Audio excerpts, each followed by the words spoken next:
কোথায় যাচ্ছ? আমার নাম অয়ন, আমাকে ওই বার্থডে পার্টিতে ইনভাইট করা হয়েছে। বন্ধুরা শুনছো এই গরিব ভিখারিটার কথা? ও বলছে ওকে নাকি ভট্টাচার্য বাবুর জন্মদিনের পার্টিতে ইনভাইট করা হয়েছে।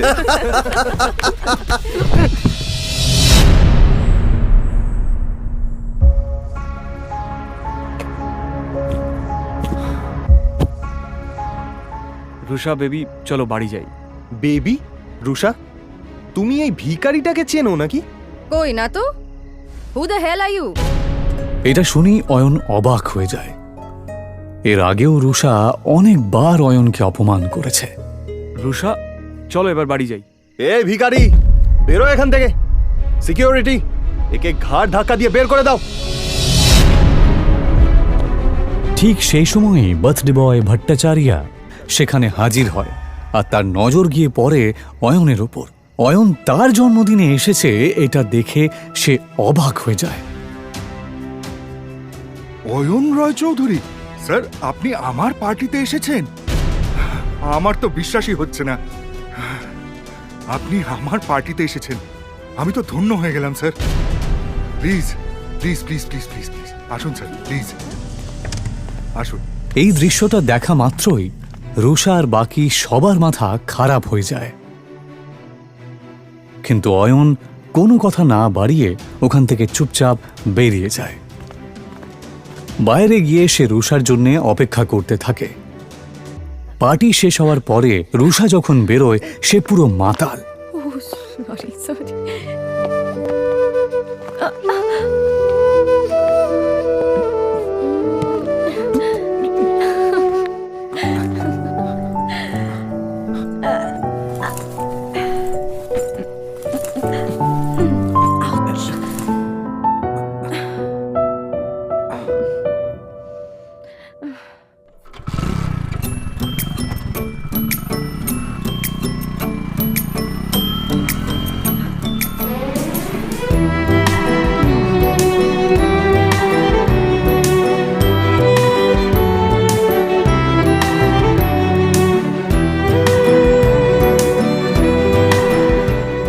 তাকে নিয়ে অয়ন কোনো মতে নিজের শ্বশুরবাড়ি পৌঁছায়।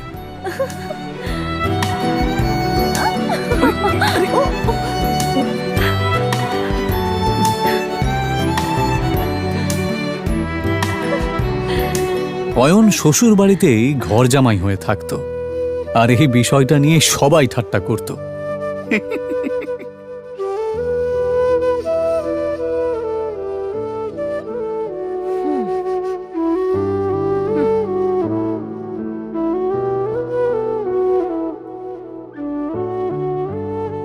বাড়িতে ঢোকার সময় রুষার কাজিন সূর্যর সাথে দেখা হয়।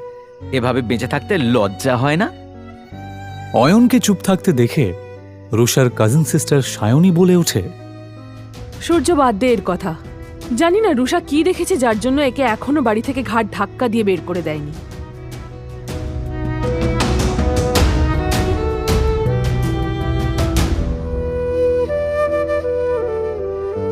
অয়ন প্রায় প্রত্যেক দিনই শ্বশুর বাড়িতে এই ধরনের কথা শুনত। ওর এইসব কথা শোনার অভ্যেস হয়ে গেছিল। ওরা সবাই এই রকম ব্যবহার করলেও ও এদেরকে ক্ষমা করে দিত, কারণ ও রুষাকে সত্যিই খুব ভালোবাসত। নে খা।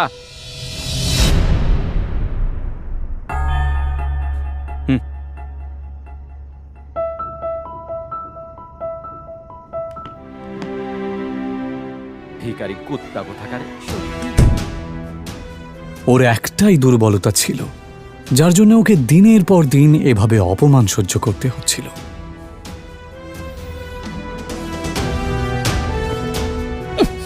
আমাকে নিয়ে যত ঠাট্টা করার করে নাও, যেদিন তোমরা আমার সত্যিটা জানতে পারবে সেদিন তোমাদের মাথা খারাপ হয়ে যাবে। অয়ন আসলে কে সেটা কেউই জানতো না। তবে কেন জানি না অয়ন নিজেও কাউকে কিছু বলতে চাইতো না।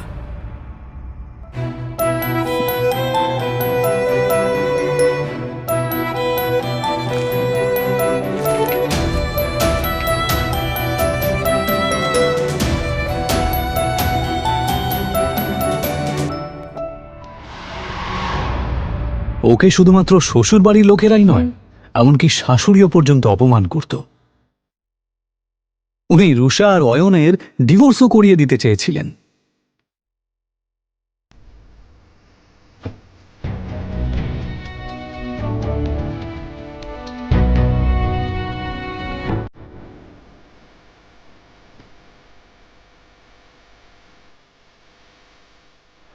অয়ন, আমি এখন হোটেলে একজনের সাথে দেখা করতে যাচ্ছি।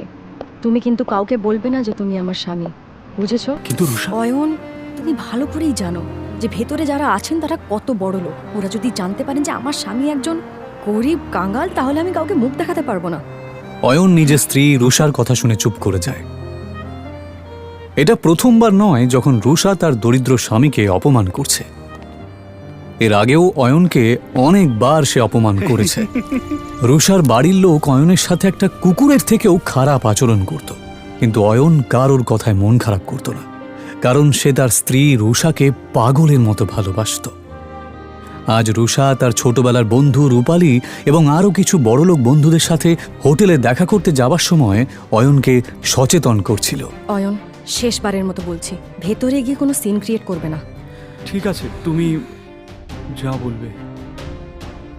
হোটেলের ভেতরে বড়লোক বাবার বখাটে সন্তান প্রেম সেন, রাজ বোস এবং পারাস আগরওয়াল বসেছিল। আসলে তারা রূপালীর বন্ধু হলেও রুষাকে দেখার পর এবং তার রূপ দেখার পর অবাক হয়ে যায়। এটা কে রূপালী? এত সুন্দর দেখতে। ও ও আমার বেস্ট ফ্রেন্ড রুষা। অয়নের জামা কাপড় দেখে নাক মুখ মেকিয়ে পারাস জিজ্ঞেস করে, আরে এই সুন্দরীর সাথে বাঁদরটা কে রে? আর ঠিক তখনই অয়ন বলে ওঠে, নমস্কার, আমার নাম অয়ন। আরে হ্যাঁ, মনে পড়েছে, রুষা সিংহ। তার মানে আপনি অয়ন, যার সাথে রুষার বাবা সিদ্ধার্থ সিংহ ওনার মেয়ের বিয়ে দিয়েছেন। কি ঠিক বললাম তো রুষা? প্রেম আর পারাস যেই বুঝতে পারে যে এই গরিব লোকটা আসলে এই সুন্দরী মেয়েটার স্বামী, তখন রুষাও তাদের সাথে আর ফ্লার্ট করতে পারে না। কিন্তু তারপর তারা তিনজনে মিলে অয়নের দারিদ্রতা নিয়ে ঠাট্টা করতে থাকে। আচ্ছা অয়ন দাদা, আমি শুনেছি আপনি নাকি একটা ব্যাংকে চাকরি করেন। তা কত টাকা স্যালারি পান? এই তিনটে ছেলে সমানে অয়নকে অপমান করছিল আর হাসছিল। ওই 12,000 মতো পাই। কত বললেন? 12,000। কখনো কখনো বোনাস পেলে 15,000 মতো হয়ে যায়। ভালোই স্যালারি পান আপনি। আমার জুয়েলারি অ্যাকাউন্টেন্টের স্যালারির অর্ধেক, তবুও আজকালকার দিনে এটাই অনেক।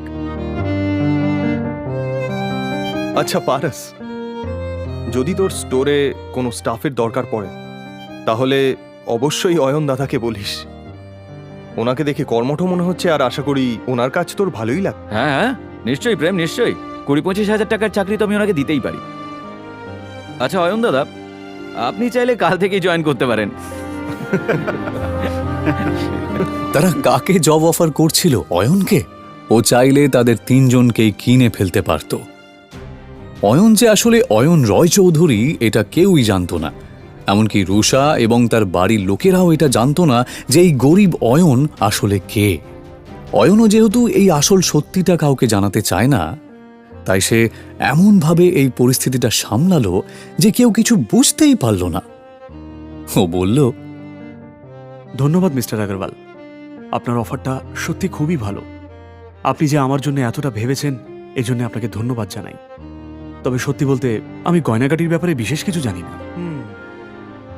এদিকে রুষা অয়ন আর রূপালীর বড়লোক বন্ধুদের মাঝের কথোপকথন শুনে রেগে যায়। আরে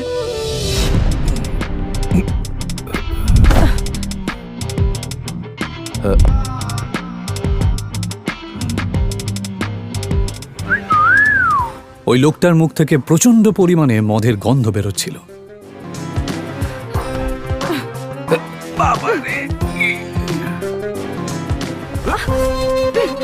দেখে তো মনে হচ্ছে ভালোই এনার্জি আছে। অসভ্য লোক, তোর সাহস কি করে হয় আমার সাথে এসব কথা বলার? ছেড়ে দাও আমাকে। এই দাঁড়া দাঁড়া বলছি। কি বললি? আমি অসভ্য? আগে নিজেকে দেখ, বেশি নাটক করিস না, বুঝেছিস? ছেড়ে দে আমাকে। রুষা এবার কোনো কিছু না ভেবে লোকটার গালে একটা সপাটে চড় মেরে দেয়। স্যার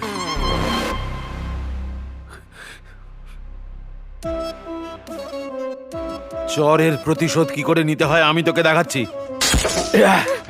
রুষা কোনো কিছু বুঝতে না পেরে ভয়ে চোখটা বন্ধ করে নিলেও সেই ভাঙা বোতলটা তাকে ছুঁতেও পারে না।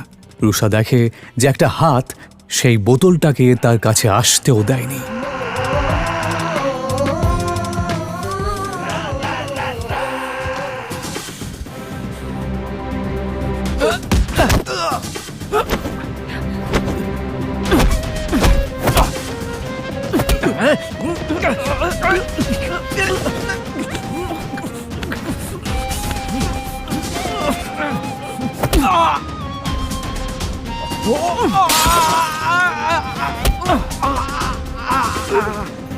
নেশার চোটে তোর মাথা খারাপ হয়ে গেছে।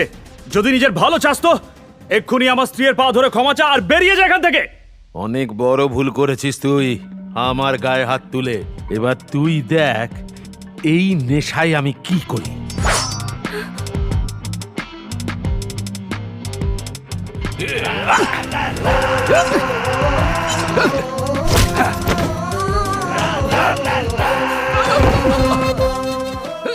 অয়নের এই আচরণ দেখে রুষা অবাক হয়ে যাচ্ছিল।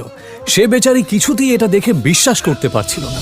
প্রেম সেন এবং রাজ বেদিও চিৎকারের আওয়াজ শুনে সেখানে দৌড়ে আসে। এই অসভ্য মাতালটা আমাকে একা পেয়ে আমার উপর জোর খাটানোর চেষ্টা করছিল। এটা শুনে প্রেম সেন রেগে যাবার ভান করে, কারণ ও রুষার মন জয় করতে চাইছিল। আর এই জন্যই সে পুরো বিষয়টা সামলানোর দায়িত্ব নিয়ে নেয়। আর নেবে নাই বা কেন? এই প্রাইড হোটেল তাদেরই পারিবারিক ব্যবসার অংশ যে। তোর সাহস কি করে হয় রুষার সাথে এরকম আচরণ করার? অসভ্য লোক কোথাকারে! লোকটাকে একটু বেশিই মারছে। একটা জিনিস তো পরিষ্কার যে এই লোকটা শুধুমাত্র একজন মাতাল নয়। প্রেম সেন আর রাজ বোস কিছুতেই থামছিল না, আর তার জন্যই অয়ন তাদেরকে থামানোর জন্য বলে, ব্যাস অনেক হয়েছে, ওর শাস্তিও পেয়ে গেছে। এইভাবে মারতে থাকলে ও মরে যাবে তো। আরে অয়ন দাদা, আপনি এত ভয় পাচ্ছেন কেন? আমি এই হোটেলের মালিক, তাই এই ব্যাপারটার এখানেই মিটমাট হয়ে যাবে। একটা বোকা ভীতু লোক। অয়নের ওপর রুষার প্রচন্ড রাগ হচ্ছিল। রুষা প্রেম সেন আর রাজ বেদির দিকে তাকিয়ে বলল, এবার বাদ দাও, ছেড়ে দাও ওকে। ও অয়ন দাদা, আপনি দেখছি বেশ ভীতু। আমাদের সঙ্গে থাকুন, তাহলে একটু সাহসী হয়ে যাবেন। কথাটা অয়নকে খোঁচা মেরেই বলা হলো, যদিও এসব শোনার পরেও অয়ন চুপ করেই থাকে। ইতিমধ্যেই কয়েকজন গুন্ডা সেখানে ঢোকে, আর প্রেম সেন গুন্ডাদেরকে ভেতরে আসতে দেখে। মনে হচ্ছে এই মোটা ষাঁড়ের গায়ে গন্ডারের চামড়া লাগানো। এত মার খাওয়ার পরেও ব্যাটার শিক্ষা হয়নি। কোনো ব্যাপার না, এদের ব্যবস্থা আমি করছি।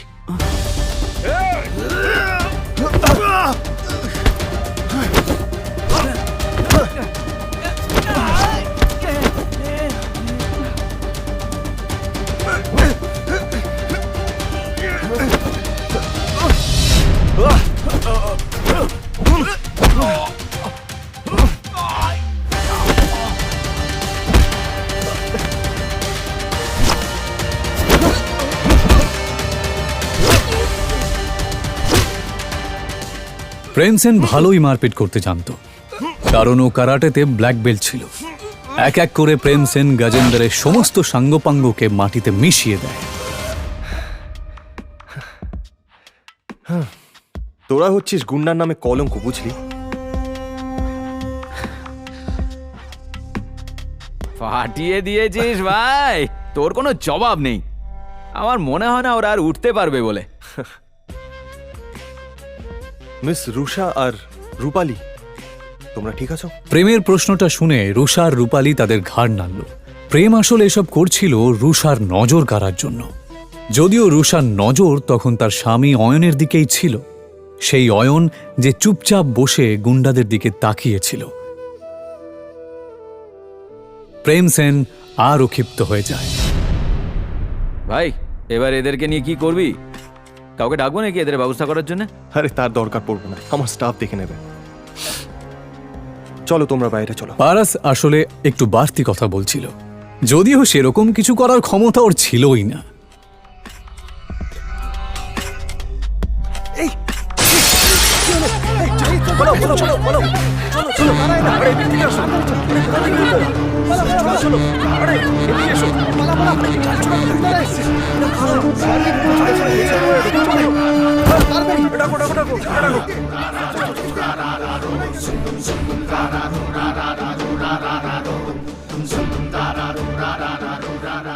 আচ্ছা, তোমাদের এত বেশি সাহস?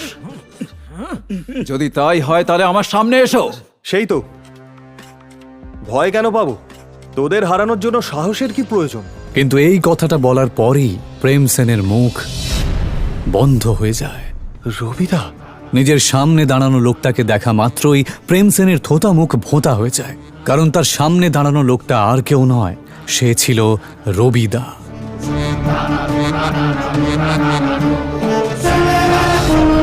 তাদের সবার লাল চোখ দেখে এটা বোঝা যাচ্ছিল যে তারা এখানে প্রেম এবং বাকি সবাইকে শেষ করতেই এসেছে। তাদের তিনজনের অবস্থাপন্ন পরিবারের লোকেরা সুরক্ষার ভয়ে যেই রবিদাকে টাকা পাঠায়, আজ সেই রবিদাকে এসে খেপিয়ে দিয়েছে। এইমাত্র আমাকে কে চ্যালেঞ্জ করলো? দাদা, আমি তো ঠাট্টা করছিলাম, আমি জানতাম না ওখানে আপনি দাঁড়িয়ে আছেন। আমায় ক্ষমা করে দিন। ও, ঠাট্টা করছিলি বুঝি? হ্যাঁ, তা হতেই পারে, ঠাট্টা তো হতেই পারে। তাহলে একটা ঠাট্টা আমিও তোর সাথে করি। দাদা, এটা কথা বলে মীমাংসা করলে হয় না?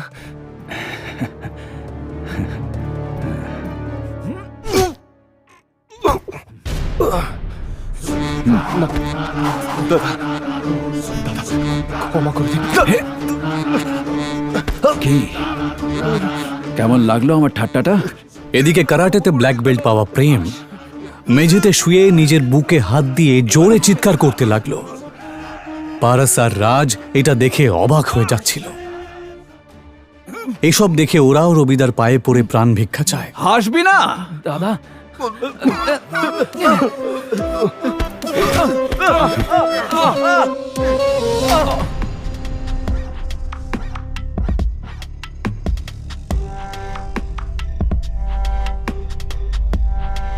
ওঠাতে পারছিস না?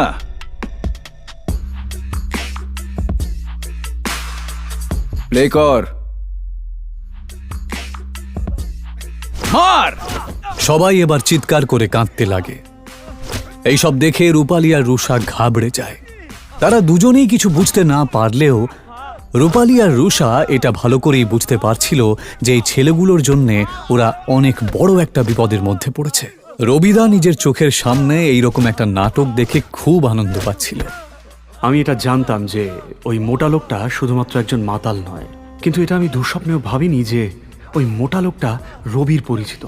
যাকে রুষাকে যতক্ষণ না কেউ কিছু করছে, আমি এসবের মধ্যে নাক গলাবো না। রবিদা বাকি তিনজনের দিকে না তাকিয়ে শুধুমাত্র এই বড়লোক বাবা মার বেকার তিন সন্তানকে মার খেতে দেখতে থাকে। এক মিনিট, এই শোন। হ্যাঁ দাদা। আগের হাত পা ভাঙবি, তারপরেও যদি এর মুখ বন্ধ না হয়। থামুন থামুন, এবার থামুন, অনেক হয়েছে। রুষা এই কথাটা বলা মাত্রই রবিদা আওয়াজটা যেই দিক থেকে আসছে সেই দিকে তাকায়। তারপর অয়ন রয় চৌধুরী। হতবাক হয়ে যায় সে নিজের চোখকে বিশ্বাসই করতে পারছিল না। সবাই চল এখান থেকে। রবিদার এই কথা শুনে সবাই অবাক হয়ে যায়। হঠাৎ অয়নকে দেখে রবিদা এভাবে পালিয়ে যায় কেন? রবিদা কি এর আগেও অয়নের মুখোমুখি হয়েছে? সে কি ওকে চেনে?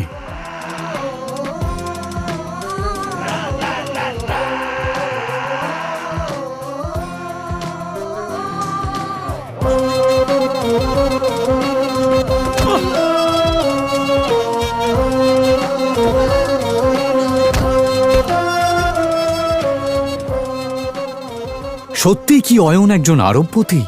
যদি তাই হয় তাহলে সে কেন এভাবে দিনের পর দিন অপমান সহ্য করছে? রুষার বাবা অয়নের মতন একটা গরিবের সাথে কেন তার বিয়ে দিয়েছে?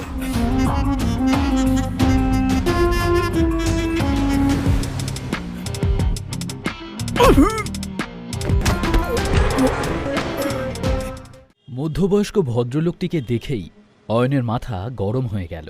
বিক্রমবাবু, আপনি এখানে কি করছেন? আমি আপনাকে নিয়ে যেতে এসেছি ছোটবাবু। আপনাকে তো আমি জোর করতে পারি না, কারণ আমি আপনার বাবার একজন সাধারণ কর্মচারী মাত্র। কিন্তু যেভাবেই হোক আপনার বাবার দেওয়া কাজটা আমাকে শেষ করতেই হবে। এত ঘুরিয়ে পেঁচিয়ে না বলে সোজা পয়েন্টে আসুন। কি বলতে চান আপনি? বেশ ভালো কথা। যে কথাটা আমি বলতে এসেছিলাম তা হলো এই যে আপনার বাবা রাজদীপ রায়চৌধুরী চাইছেন এখন থেকে ওনার পুরো ব্যবসা এবং কোম্পানির দায় দায়িত্ব আপনি নিজের হাতে নিন। এশিয়ার সবচেয়ে বড় বিজনেস এম্পায়ার আপনার হাতে তুলে দিতে চান আপনার বাবা। এসব কথা শুনে আমি কি করব? আমি তো রাজদীপ রায়চৌধুরীর অবৈধ সন্তান। তাহলে কেন উনি আমার হাতে নিজের ব্যবসা তুলে দিতে চাইছেন? তার থেকেও বড় কথা, আমার মা যখন অসুস্থ ছিলেন তখন আমি ওনার সাথে যোগাযোগ করার বহু চেষ্টা করেছিলাম, কিন্তু উনি তখন ব্যস্ত ছিলেন ওনার সো কল্ড বিজনেস মিটিংস নিয়ে। ওনার জন্যই আমি আমার মাকে হারিয়েছি, তাই ওনাকে আমি কোনো দিনও ক্ষমা করতে পারবো না। আপনি এখান থেকে চলে যান প্লিজ। অয়নের কথা শুনে একটা দীর্ঘশ্বাস ফেললেন বিক্রমবাবু। ছোটবাবু, আপনি খুব ভালো করেই জানেন আপনার বাবা কিরকম জেদি মানুষ। আপনাকে নিজের কাছে নিয়ে যাওয়ার জন্য যত দূর যেতে হয় উনি যাবেন। ওনার ক্ষমতার কাছে মল্লিক পরিবারের কোনো ভ্যালুই নেই। আপনার বাবা যখন কিছু চান সেটা যেভাবেই হোক পেয়েই ছাড়েন। কিন্তু একটা ছোট্ট পরামর্শ দিই আপনাকে, আপনার সাথে যা ঘটেছে সেসব ভুলে যান। আপনার যা কিছু প্রাপ্য মিস্টার রায়চৌধুরী আপনাকে সব দিতে রাজি আছেন। আপনি ফিরে চলুন। আপনি এখান থেকে চলে যান বিক্রমবাবু, আর আমার বাবাকে পরিষ্কার জানিয়ে দিন যে ওনার বিষয় সম্পত্তি নিয়ে আমার কোনো ইন্টারেস্ট নেই, কারণ ওনার গোটা সম্পত্তির বিনিময়েও আমি কিন্তু আমার মাকে ফিরে পাব না। আর হ্যাঁ, ভুল করেও যেন কেউ জানতে না পারে যে আমি রায়চৌধুরী গ্রুপ অফ কোম্পানিজের মালিক রাজদীপ রায়চৌধুরীর ছেলে। কথা শেষ করেই অয়ন বাইক স্টার্ট করে ওখান থেকে চলে গেল। ও চলে যাওয়ার পরে বিক্রমবাবু পকেট থেকে ফোন বের করে রাজদীপ রায়চৌধুরীর নম্বর ডায়াল করলেন। অনেক বোঝালাম স্যার, কিন্তু অয়ন কোনোভাবেই রাজি হলো না। অয়নকে আমার যেভাবেই হোক চাই, তার জন্য যা করার করো, কিন্তু ওকে আমি আমার সামনে দেখতে চাই, ব্যাস। বিক্রম ফোনটা রেখে একটু মুচকি হেসে বললেন, এবার তো আপনাকে ফিরতেই হবে ছোটবাবু। 7টা বেজে গেছে। চারদিকে চোখ বুলিয়ে অয়ন নিজের মনেই বলল, মনে হয় শ্রীমন্তীর মা বাড়ি চলে গেছেন। কিন্তু শ্রীমন্তী কোথায়? ও কি এখনো ফেরেনি? ফোন ধরতেই ওপাশ থেকে চেঁচিয়ে উঠলেন সুরভি দেবী, কোথায় ছিলে তুমি? তোমার জন্য আমাকে আমার বান্ধবীদের সামনে কতটা ইনসাল্টেড হতে হয়েছে সেটা জানো? তোমার ফোনটাও আনরিচেবল ছিল। অপেক্ষা করে করে আমি বাড়ি চলে এলাম। কোথায় ছিলে বলো তো? সরি মা, আসলে আমি শ্রীমন্তীকে পিক আপ করতে ওর অফিস গিয়েছিলাম। ওর ফোনটাও। সুরভি দেবী আবার ধমকে উঠলেন, আচ্ছা এখন তোমার ফোনটা দাও ওকে। ওকেও তো ফোনে পাচ্ছি না। কিন্তু মা, ও তো আমার সাথে নেই। মানে? এইমাত্র তো তুমি বললে শ্রীমন্তীকে আনতে গিয়েছিলে। হ্যাঁ, কিন্তু শ্রীমন্তী আসেনি আমার সঙ্গে। ওর কোনো এক ক্লায়েন্টের সঙ্গে। এত রাত হয়ে গেছে আর তুমি বলছো শ্রীমন্তী ওর কোনো এক ক্লায়েন্টের সঙ্গে আছে? নির্ঘাত তুমি কোনো ঝামেলা পাকিয়েছিলে, সেই কারণেই ও তোমার সঙ্গে আসেনি। আরে রেসপন্সিবল জামাই হতে পারোনি মানলাম, অন্তত রেসপন্সিবল স্বামী হওয়ার তো চেষ্টা করো। সুরভি দেবী ফোন রাখতেই অয়ন শ্রীমন্তীকে ফোন করল। শ্রীমন্তীর ফোন তখনও আনঅ্যাভেলেবল ছিল। এবার সত্যি অয়নের খুব চিন্তা হলো শ্রীমন্তীর জন্য। বেশ কয়েকবার শ্রীমন্তীকে ফোনে ট্রাই করে কোনো জবাব না পাওয়ায় বাধ্য হয়েই অয়ন মল্লিক ম্যানশন থেকে বেরিয়ে নিজের বাইকে উঠে বসল। তারপর সোজা বাইক ছোটালো মনীষ আগরওয়ালের নাইট ক্লাবের দিকে। অয়নের সম্পর্কে মনীষ আগরওয়াল কিছু না জানলেও মনীষ আগরওয়ালের সম্পর্কে অনেক কিছুই শ্রীমন্তীর কাছ থেকে জেনেছিল অয়ন। শ্রীমন্তী বলেছিল যে মনীষ আগরওয়াল ওর অনেক দিনের ক্লায়েন্ট এবং তার একটা নাইট ক্লাবও আছে। তাই অয়ন আর সময় নষ্ট না করে সেদিকে রওনা দিল। অয়ন নাইট ক্লাবের সামনে বাইক পার্ক করে ভেতরে ঢুকল। অয়ন চারিদিকে তাকিয়েও শ্রীমন্তীকে দেখতে পেল না, কিন্তু হঠাৎই একটা রুম থেকে শ্রীমন্তীর চিৎকার শুনতে পেল অয়ন। সেই রুমের দরজা ঠেলে দ্রুত পায়ে অয়ন ভেতরে ঢুকেই আঁতকে উঠল। ওর সামনে থাকা বিছানাতে নেশায় বুঁদ হয়ে পড়ে রয়েছে শ্রীমন্তী। তুই এখানে? এখানে আসার সাহস কি করে হলো তোর? অয়নের চোখ রাগে লাল হয়ে গেল। ওর রুদ্র মূর্তি দেখে মনীষ আগরওয়াল কাঁপতে শুরু করে দিল। মিস্টার আগরওয়াল, আমি শ্রীমন্তীর husband. Yes, I am her husband. ওর তোমার উপর খুব বিশ্বাস ছিল। এরপর তোমার যা ব্যবস্থা করার ওই করবে। কথা শেষ করে শ্রীমন্তীকে কোলে নিয়ে রুম থেকে বেরিয়ে গেল অয়ন। শ্রীমন্তীকে সঙ্গে নিয়ে বাড়ি ফিরে অয়ন ওকে নিজের বিছানায় এনে শুইয়ে দিল। নেশাতুর শ্রীমন্তী বিছানায় শুয়েই গভীর ঘুমে তলিয়ে গেল। ওর নিষ্পাপ সুন্দর মুখটার দিকে চেয়ে থেকে অয়ন বলল, আমি জানি তুমি আমার ঘরে শুতে পছন্দ করো না, কিন্তু আজকের রাতটুকু তোমাকে এ ঘরেই কাটাতে হবে, কারণ এ অবস্থায় তোমাকে একা ছেড়ে দেওয়ার কথা আমি ভাবতেই পারি না। পরের দিন সকালে ঘুম থেকে উঠে অয়ন ফ্রেশ হয়ে জামা বদলাচ্ছিল, আর ঠিক তখনই শ্রীমন্তী চোখ খুলল। নিজেকে অয়নের বিছানায় দেখে মাথাটা গরম হয়ে গেল ওর। তোমার সাহস কি করে হলো আমাকে এখানে আনার, আমার সাথে এক বিছানায় শোয়ার? আমাকে এখানে কেন নিয়ে এসেছ? অয়ন অবাক হয়ে শ্রীমন্তীকে দেখছিল। তুমি খুব ভালো করে জানো আমরা আলাদা রুমে থাকি, তাহলে কেন তুমি আমাকে নিজের বিছানায় শোয়ালে? শ্রীমন্তী, গতকাল রাতে তুমি নেশা করেছিলে, আর ওই রাস্কেল আগরওয়াল তোমাকে মলেস্ট করার চেষ্টা করছিল। আমি ঠিক সময় এসে না বাঁচালে একটা দুর্ঘটনা ঘটে যেতে পারত। এত কিছুর পর তোমাকে একা ছাড়তে মন চায়নি আমার, তাই তোমার সাথেই ছিলাম আমি। এতক্ষণে গত রাতের ঘটনাগুলো আস্তে আস্তে মনে পড়ছিল শ্রীমন্তীর। রাতের ঘটনা মনে পড়তেই শ্রীমন্তী একটু দমে গেল। গতকাল রাতে কি হয়েছে আমার সব মনে আছে, ওকে? কিন্তু আমাকে বাঁচিয়েছ বলে যদি ভেবে থাকো যে সেটা সুযোগ নিয়ে তুমি আমার কাছাকাছি আসার চেষ্টা করবে, তাহলে সেই ভুল ভাবনা এখনই মাথা থেকে বের করে দাও। শ্রীমন্তীর কথা শুনে হাসল অয়ন। শ্রীমন্তী বিছানা ছেড়ে উঠে সামনের টেবিলটা থেকে তার ল্যাপটপটা নিয়ে বলল, মাঝখান থেকে আমার জরুরি কাজগুলো করতে দেরি হয়ে গেল, আর এই মনীষ আগরওয়াল লোকটার শয়তানি আগে বুঝতে পারেনি তো। এর কিছু একটা ব্যবস্থা করতেই হবে। কথা শেষ করে শ্রীমন্তী সামনের সোফায় বসে ল্যাপটপ খুলল। একটা ইমেল খুলে পড়তেই চমকে উঠল সে। এটা কি করে সম্ভব? আমার সব থেকে বড় ড্রিম প্রজেক্ট ওই অফিসার অ্যাপ্রুভ করল না কেন? ঠিক তখনই শ্রীমন্তীর ফোনটা বেজে উঠল। শ্রীমন্তী, আমাদের ফ্যামিলি বিজনেস আর কোম্পানি থেকে তোমায় আলাদা করে দেওয়া হলো। এখন থেকে মল্লিক ইন্ডাস্ট্রিজ নিয়ে তুমি আর মাথা ঘামাবে না। আজ থেকে এখানে তোমার আর কোনো ভূমিকা নেই।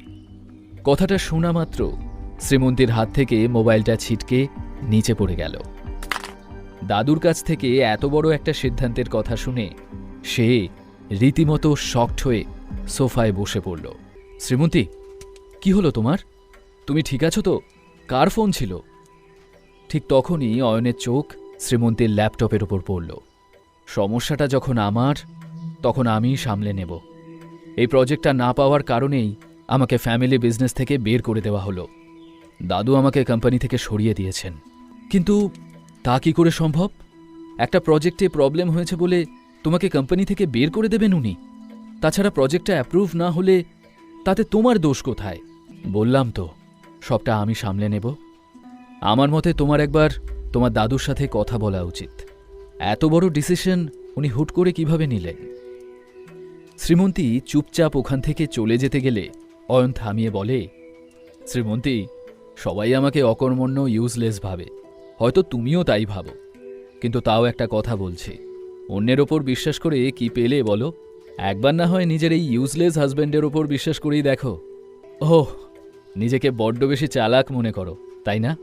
তা শুনি, কি করতে পারবে তুমি? দেখোই না কি করতে পারি আমি। এবার কি করবে অয়ন, যাতে শ্রীমন্তীর দাদু ওকে পারিবারিক বিজনেস থেকে বের না করে দেন? নাকি কথা রাখতে পারবে না অয়ন, আর ওদের সম্পর্ক আরও খারাপ হয়ে যাবে? শ্রীমন্তীকে অয়ন বলল, আমার সঙ্গে তোমার দাদুর অফিসে চলো শ্রীমন্তী, গিয়ে ওনার সাথে খোলাখুলি কথা বলো, তারপর দেখা যাক।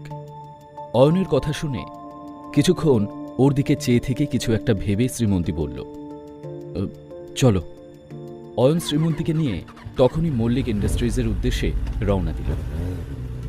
মল্লিক ইন্ডাস্ট্রিজে পৌঁছে শ্রীমন্তীর দাদু সুবীর মল্লিকের কেবিনে বসল ওরা। দেখো শ্রীমন্তী, ব্যবসার ব্যাপারে আমি একদম স্পষ্ট কথা বলতে পছন্দ করি। আমি যে সিদ্ধান্তটা নিয়েছি সেটা রাগ বা আবেগ থেকে নয়। এই নতুন বিল্ডিং প্রজেক্টটা মল্লিক ইন্ডাস্ট্রিজের স্বপ্নের প্রজেক্ট।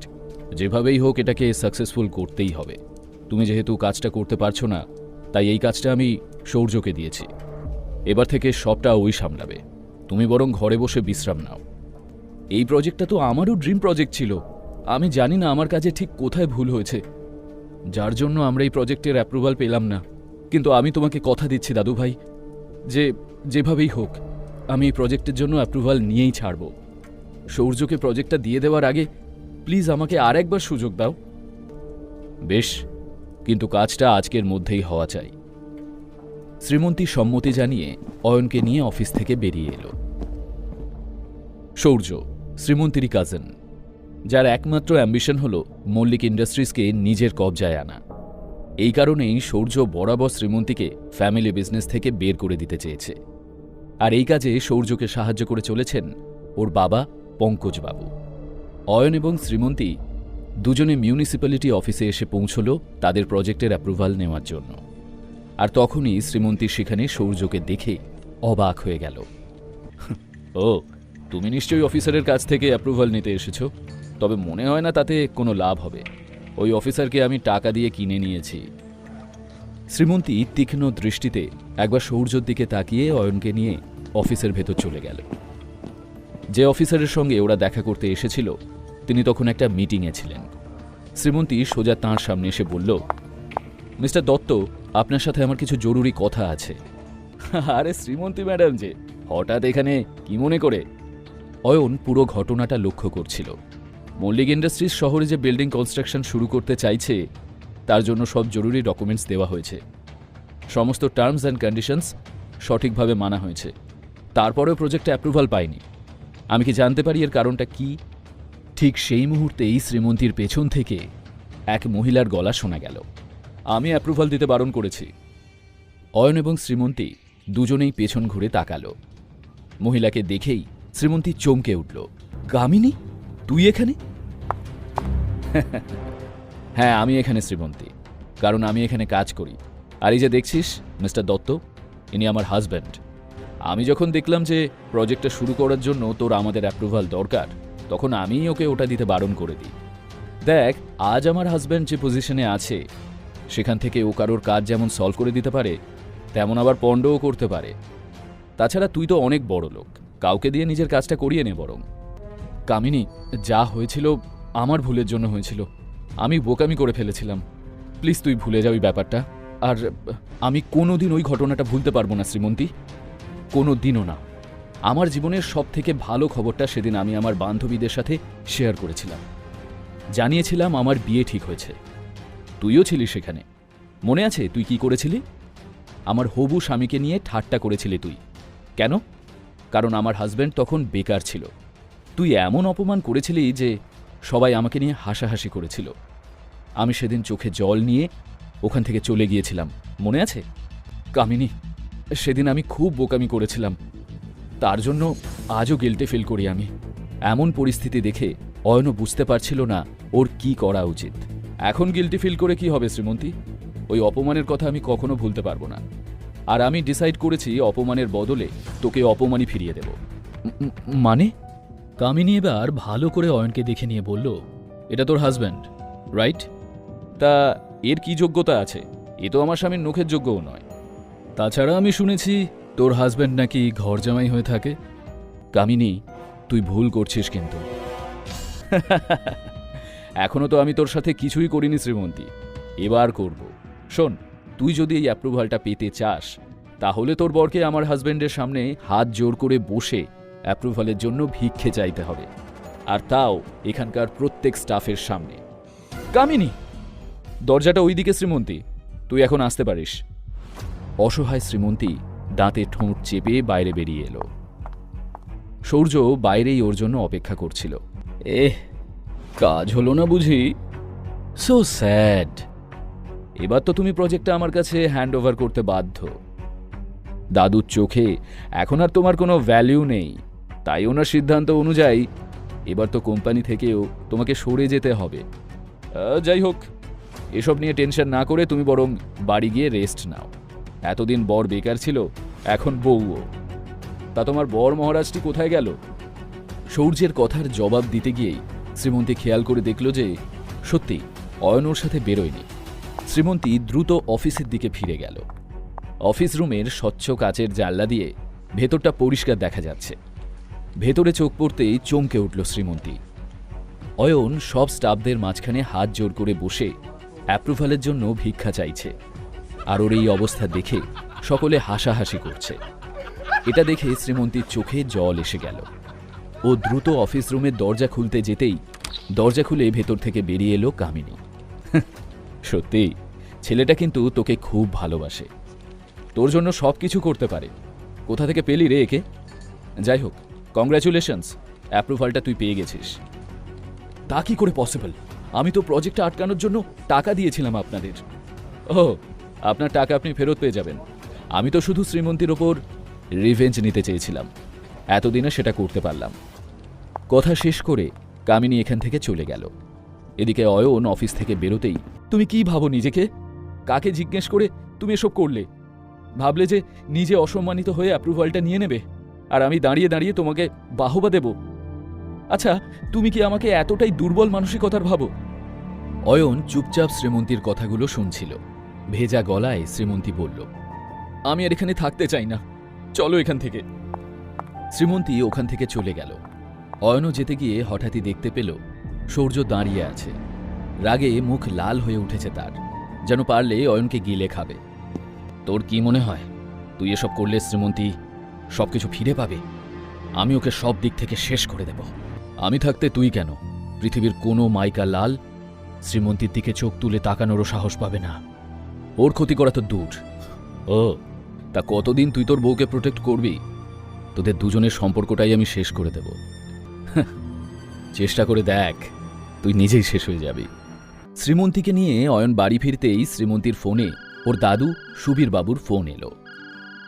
শ্রীমন্তী, তুমি কাজটা সাকসেসফুলি করতে পেরেছো, সেই জন্য আই অ্যাম রিয়েলি ইমপ্রেসড। তোমার অনারে আজ একটা পার্টি অ্যারেঞ্জ করা হয়েছে আমাদের পুরনো বাড়িতে। তুমি অয়নকে নিয়ে চলে এসো, কেমন? থ্যাংক ইউ দাদু ভাই, থ্যাংক ইউ সো মাচ। আমরা অবশ্যই যাব। কি হয়েছে শ্রীমন্তী? দাদু ভাই আজ পুরনো বাড়িতে একটা পার্টি রেখেছে, আমাদের দুজনকে ইনভাইট করেছে। মানে পার্টিতে ডেকেছে ঠিকই, কিন্তু তাতে এত খুশি হওয়ার কিছু নেই। দাদু ভাই বলেছে তুমি আমাকে জাস্ট পৌঁছে দিতে যাবে। অয়নও মনে মনে দারুণ খুশি হলেও মুখে সেটা প্রকাশ করল না। পার্টিতে যাওয়ার জন্য নিজের আলমারি খুলে জামাকাপড় বের করতে গিয়ে অয়ন অবাক হয়ে দেখল যে আলমারিতে কয়েকটা নতুন শার্ট প্যান্টের সেট ঝুলছে। এতে এত অবাক হওয়ার কিছু নেই। আমি নিজের জন্য কিছু জামাকাপড় কিনেছিলাম, তার মধ্যে থেকে কয়েকটা ফিট হচ্ছিল না। সেগুলো ফেরত দিতে গেলে দোকানদার টাকা ফেরত দিতে চাইল না, তাই ওই দামে তোমার কয়েকটা জামাকাপড় কিনেছি। আজ পার্টিতে এখান থেকেই কিছু একটা পরে যেও। আর তখনই শ্রীমন্তীর ফোনটা বেজে উঠল। দেখল দিশা ফোন করেছে। শ্রীমন্তী দি, ওই শপকিপার বলছে তুই নাকি স্পেশাল অর্ডার দিয়ে ওই অয়নের জন্য শার্ট প্যান্ট বানিয়েছিস। তোর মাথা ঠিক আছে তো? কি চলছে এসব? কেন, আমি অয়নের জন্য কিছু করলে সমস্যা কোথায়? আচ্ছা এখন ফোন রাখ, আমি একটু বিজি আছি। সন্ধ্যায় মল্লিক পরিবারের পার্টিতে শহরের নামি দামি লোকজন সকলে এলেন। অয়ন এবং শ্রীমন্তীও পার্টিতে এলো। এদিকে হাসি খুশি শ্রীমন্তী আর অয়নকে দেখে সূর্য আর দিশার মনে অন্য খেলা চলছিল। সূর্যের কাছে এসে দিশা বলল, একটা কাজ দিয়েছিলাম আমি ওই অয়নটাকে, এখনো করে উঠতে পারল না। আজকাল একটু বেশি মাথায় চড়ে বসেছে ও। এদের জন্য একটা প্ল্যান আমি ভেবে রেখেছি, শুধু সেটা সাকসেসের অপেক্ষা। এদের দুজনকে এখন একসাথে যতটা সুন্দর দেখাচ্ছে, লোকে এদের ততটাই নোংরা বলবে। শুধু আমার এই প্ল্যানে তোকে একটু হেল্প করতে হবে। দিশা সূর্যের দিকে অবাক হয়ে তাকাতে সূর্য বলল, এই পার্টিতে এমন একটা ধামাকা চাই যা অয়না শ্রীমন্তীর কপালে বিপদ ডেকে আনবে। আজ ওদের এমন অপদস্থ করতে হবে যাতে ভুলেও আর কোনোদিন এ বাড়ির ছায়া না মারায় ওরা। আর সব কিছুর জন্য কালপ্রিট বানাতে হবে ওই অয়নটাকে।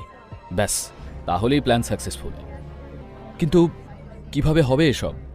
সূর্যের মুখে একটা কুটিল হাসি খেলে গেল।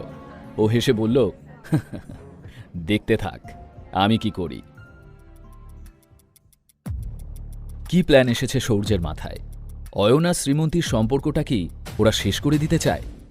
সূর্য দেখল শ্রীমন্তী অয়নকে ছেড়ে আলাদা ঘুরছে। এদিকে দিশার বর সৌরভ শ্রীমন্তীকে একা ঘুরতে দেখে ওর দিকে এগোলো। সৌরভ প্রথম থেকেই শ্রীমন্তীকে পছন্দ করত। পাকে চক্রে ওর বিয়েটা দিশার সঙ্গে হয়েছে ঠিকই, তবে সে আজও শ্রীমন্তীকে পছন্দ করে। সবথেকে বড় কথা, সে এখনও শ্রীমন্তীর মন পাওয়ার জন্য অনবরত চেষ্টা করে চলেছে। যদিও শ্রীমন্তী কখনোই সৌরভকে বিশেষ পাত্তা দেয়নি। অয়নের জামাকাপড় দেখেছ? এত দামি ব্র্যান্ডের জামাকাপড় শ্রীমন্তীই কিনে দিয়েছে ওই ভিখারিটাকে। মেয়েটা আজকাল কিন্তু অয়নকে একটু বেশি ভাও দিচ্ছে। একটু বেশি লাফাচ্ছে এরা। এবার দেখ আমি কি করি।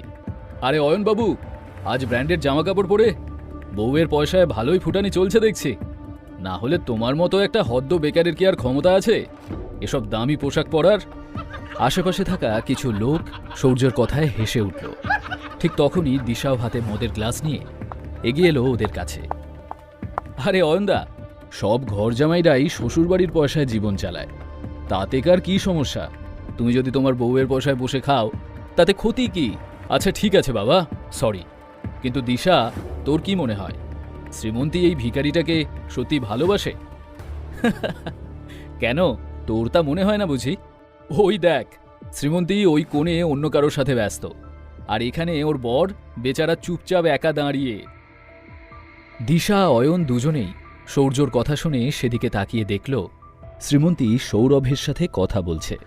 ঠিক তো, পার্টিতে অন্তত অয়নকে একা ছাড়া ঠিক হয়নি শ্রীমন্তীর। তুমি মন খারাপ করো না অয়নদা, এসো আমরা সবাই একসঙ্গে এনজয় করি। নিজের হাতে থাকা মদের গ্লাসটা অয়নের দিকে এগিয়ে দিল দিশা। সরি দিশা, আমি এসব খাই না। ও কাম অন অয়ন, তুমি মল্লিক পরিবারের পার্টিতে এসেছো, এখানে তো আমরা যা খাই তা খেতেই হবে। আফটার অল একটা রেপুটেশনের ব্যাপার আছে তো, তাই না? অয়ন বাধা দিয়েও নিজেকে ওদের হাত থেকে ছাড়াতে পারল না। এদিকে সুরভি দেবী সৌর্যর বাবার সাথে পার্টিতে এসে উপস্থিত হলেন।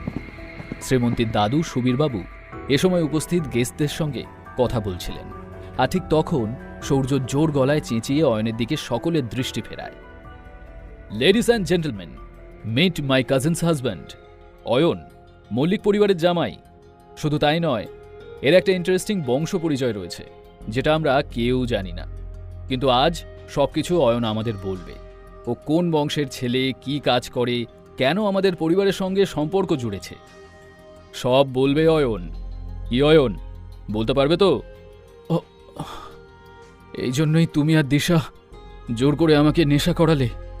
আমি কে যখন এতই জানার শখ, তখন শোনো। ততক্ষণে ওদের চারপাশে লোক জড়ো হয়ে গিয়েছিল। সবাই বেশ আয়েশ করে যেন নাটক দেখছিল। মাই ডিয়ার শালাবাবু, সবার আগে আমি তোমার ব্যাপারে কিছু বলতে চাই।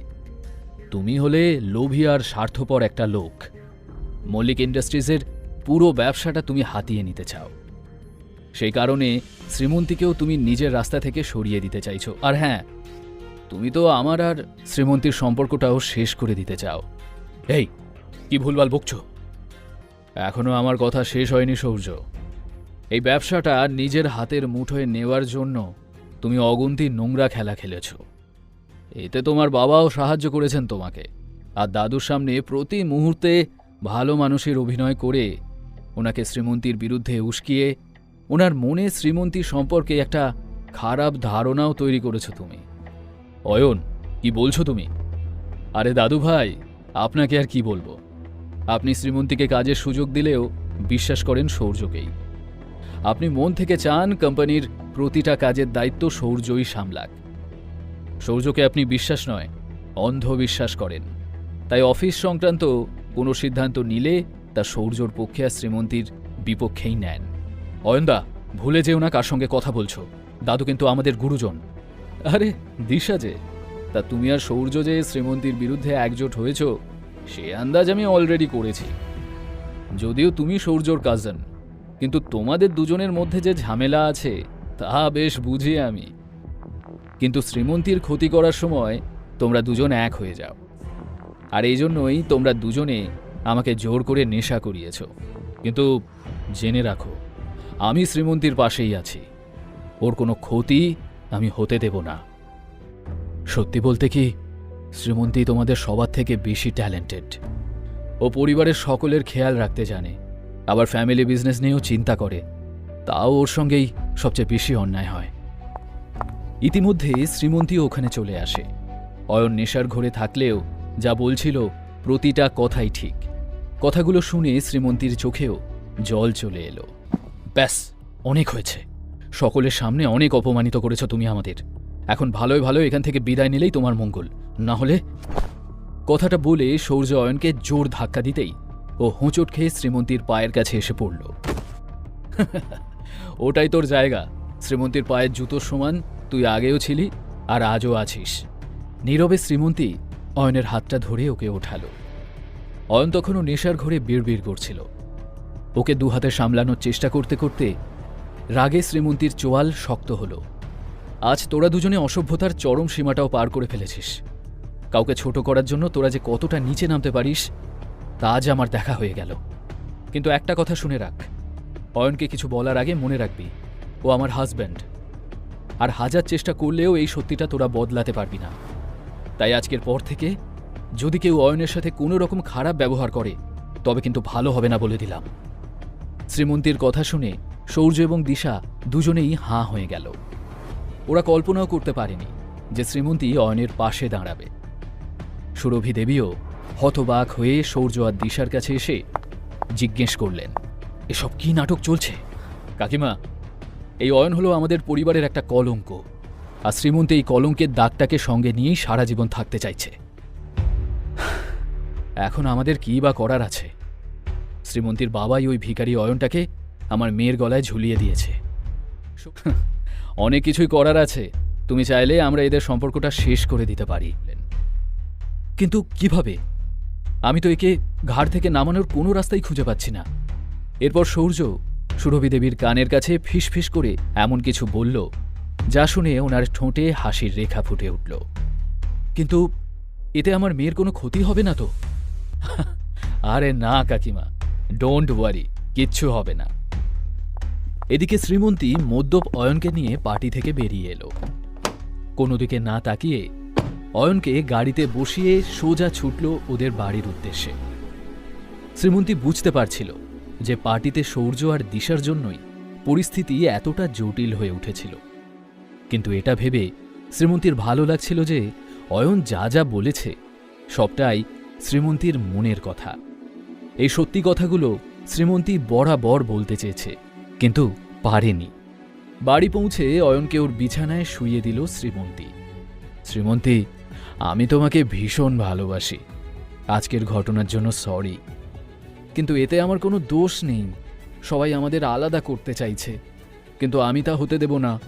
যাই হয়ে যাক, আমি সব সময় তোমার সাথে থাকব, তোমাকে একা ছেড়ে কখনো যাব না। অয়নের কথাগুলো শুনে শ্রীমন্তীর ঠোঁটে হাসি খেলে গেল।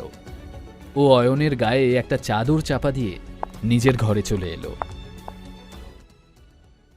পরের দিন সকাল সকালই অয়নের ঘুম ভেঙে গেল। গত রাতের পার্টির পুরো ঘটনাটা মনে পড়তেই চিন্তায় পড়ে গেল সে। কিভাবে শ্রীমন্তীর মুখোমুখি হবে অয়ন ভেবে পাচ্ছিল না। এর চোখ খুলতেই ও দেখল অয়ন 2 কাপ কফি হাতে ওর সামনে দাঁড়িয়ে। Good morning, and I am sorry Srimanti. গতকাল পার্টিতে সবার সামনে তোমাকে অপমানিত হতে হলো। আমার জন্য তোমাকে প্রবলেমে পড়তে হলো। কাপ দুটো নামিয়ে রেখে অয়ন নিজের 2 কান ধরল। ওকে বাচ্চাদের মতো কান ধরতে দেখে হাসি পেয়ে গেল শ্রীমন্তীর। তবে তা প্রকাশ না করে চুপচাপ বাথরুমে চলে গেল সে। ঠিক তখনই ওর ফোনটা বেজে উঠল। অয়ন দেখল বিক্রমের ফোন। কেন ফোন করেছেন আপনি? আপনি কি কোনো সিদ্ধান্ত নিলেন ছোটবাবু, নাকি আমাদেরকেই কিছু করতে হবে? আমি তো আগেই বলেছি আপনাকে যে আমাকে কিছুতে জড়াবেন না। এরপর থেকে আমাকে আর ফোনও করবেন না। আমি চাই না কেউ জানুক যে আমি কোনো ধনী ব্যবসায়ী পরিবারের ছেলে। এই বিষয়টা যেন সিক্রেট থাকে একদম। কিছুক্ষণ পর শ্রীমন্তী রুমে এসে ড্রেস পরার জন্য আলমারির দিকে এগোলো। কিন্তু আলমারি খোলা মাত্রই সামনে এমন কিছু দেখল শ্রীমন্তী যাতে ও অবাক হয়ে গেল। শ্রীমন্তী কিচেনে এসে অয়নের দিকে তাকিয়ে থাকল। আবার কি কোনো ভুল করল অয়ন? কোন গল্প লুকিয়ে আছে অয়নের মধ্যবিত্ত জীবনের আড়ালে থাকা ঐশ্বর্যের? অয়নকে ধ্বংস করতে কি ষড়যন্ত্র করছে সূর্য? কি হয়েছে শ্রীমন্তী? জবাবে শ্রীমন্তী একটা কাগজ ওর দিকে বাড়িয়ে দিল, যেটা ও আলমারিতে পেয়েছিল। কাগজটার উপর লেখা ছিল সরি। অয়ন নিজেই ওটা লিখে আলমারিতে রেখেছিল যাতে শ্রীমন্তী ওটা দেখে। হ্যাঁ, আসলে গতকাল যা ঘটেছে তার জন্য ইটস ওকে, আমার তাড়া আছে, অফিস যেতে হবে। একই কথা বারবার বলে আমাকে বিরক্ত করো না। অয়ন মাথা নেড়ে সম্মতি জানালো। তারপর সে নিজেও রেডি হয়ে নিল, কারণ আজ তাকে একবার ব্যাংকে যেতে হবে। রেডি হয়ে দুজনে একসাথেই ব্রেকফাস্ট সেরে নিচে নেমে গেল। তারপর দুজনে নিজেদের গন্তব্যের উদ্দেশ্যে রওনা দিল। কিন্তু অয়ন কিছুটা এগোতে হঠাৎই পেছন থেকে শ্রীমন্তীর গাড়ি এসে হর্ন বাজালো। অয়ন অবাক হয়ে বাইক থামাতেই শ্রীমন্তী নিজের গাড়িটা ওর বাইকের পাশে এনে বলল, ভাবছি আজ বাইকেই চলে যাব, যা জ্যাম আজ রাস্তায়, অফিস পৌঁছতে দেরি হয়ে যাবে। জরুরি মিটিং আছে একটা, তাই বাইকে যাওয়াই ভালো। তাহলে চলো, দেরি করছো কেন? মুচকি হেসে অয়ন বাইক স্টার্ট করল। কিছুক্ষণের মধ্যেই ওরা পৌঁছে গেল মল্লিক ইন্ডাস্ট্রিজের সামনে। বাইক থেকে নামতেই শ্রীমন্তীর মোবাইলটা বেজে উঠল। স্ক্রিনে নিজের মা সুরভি দেবীর ফোন নাম্বার দেখে তাড়াতাড়ি কলটা রিসিভ করল শ্রীমন্তী। শ্রীমন্তী, তোর বাবার অ্যাক্সিডেন্ট হয়েছে, যত তাড়াতাড়ি পারিস হসপিটালে চলে আয়। শুনে শ্রীমন্তী হতবাক হয়ে গেল। ওকে চুপ করে থাকতে দেখে অয়ন জিজ্ঞেস করল, কি হলো শ্রীমন্তী? আমাকে এক্ষুনি সিটি হসপিটালে নিয়ে চলো প্লিজ। বাবা বাইরে থেকে ফিরছিলেন আর তখনই ওনার অ্যাক্সিডেন্ট হয়েছে। আমাকে বাবার কাছে যেতে হবে, এক্ষুনি আমাকে বাবার কাছে নিয়ে চলো প্লিজ।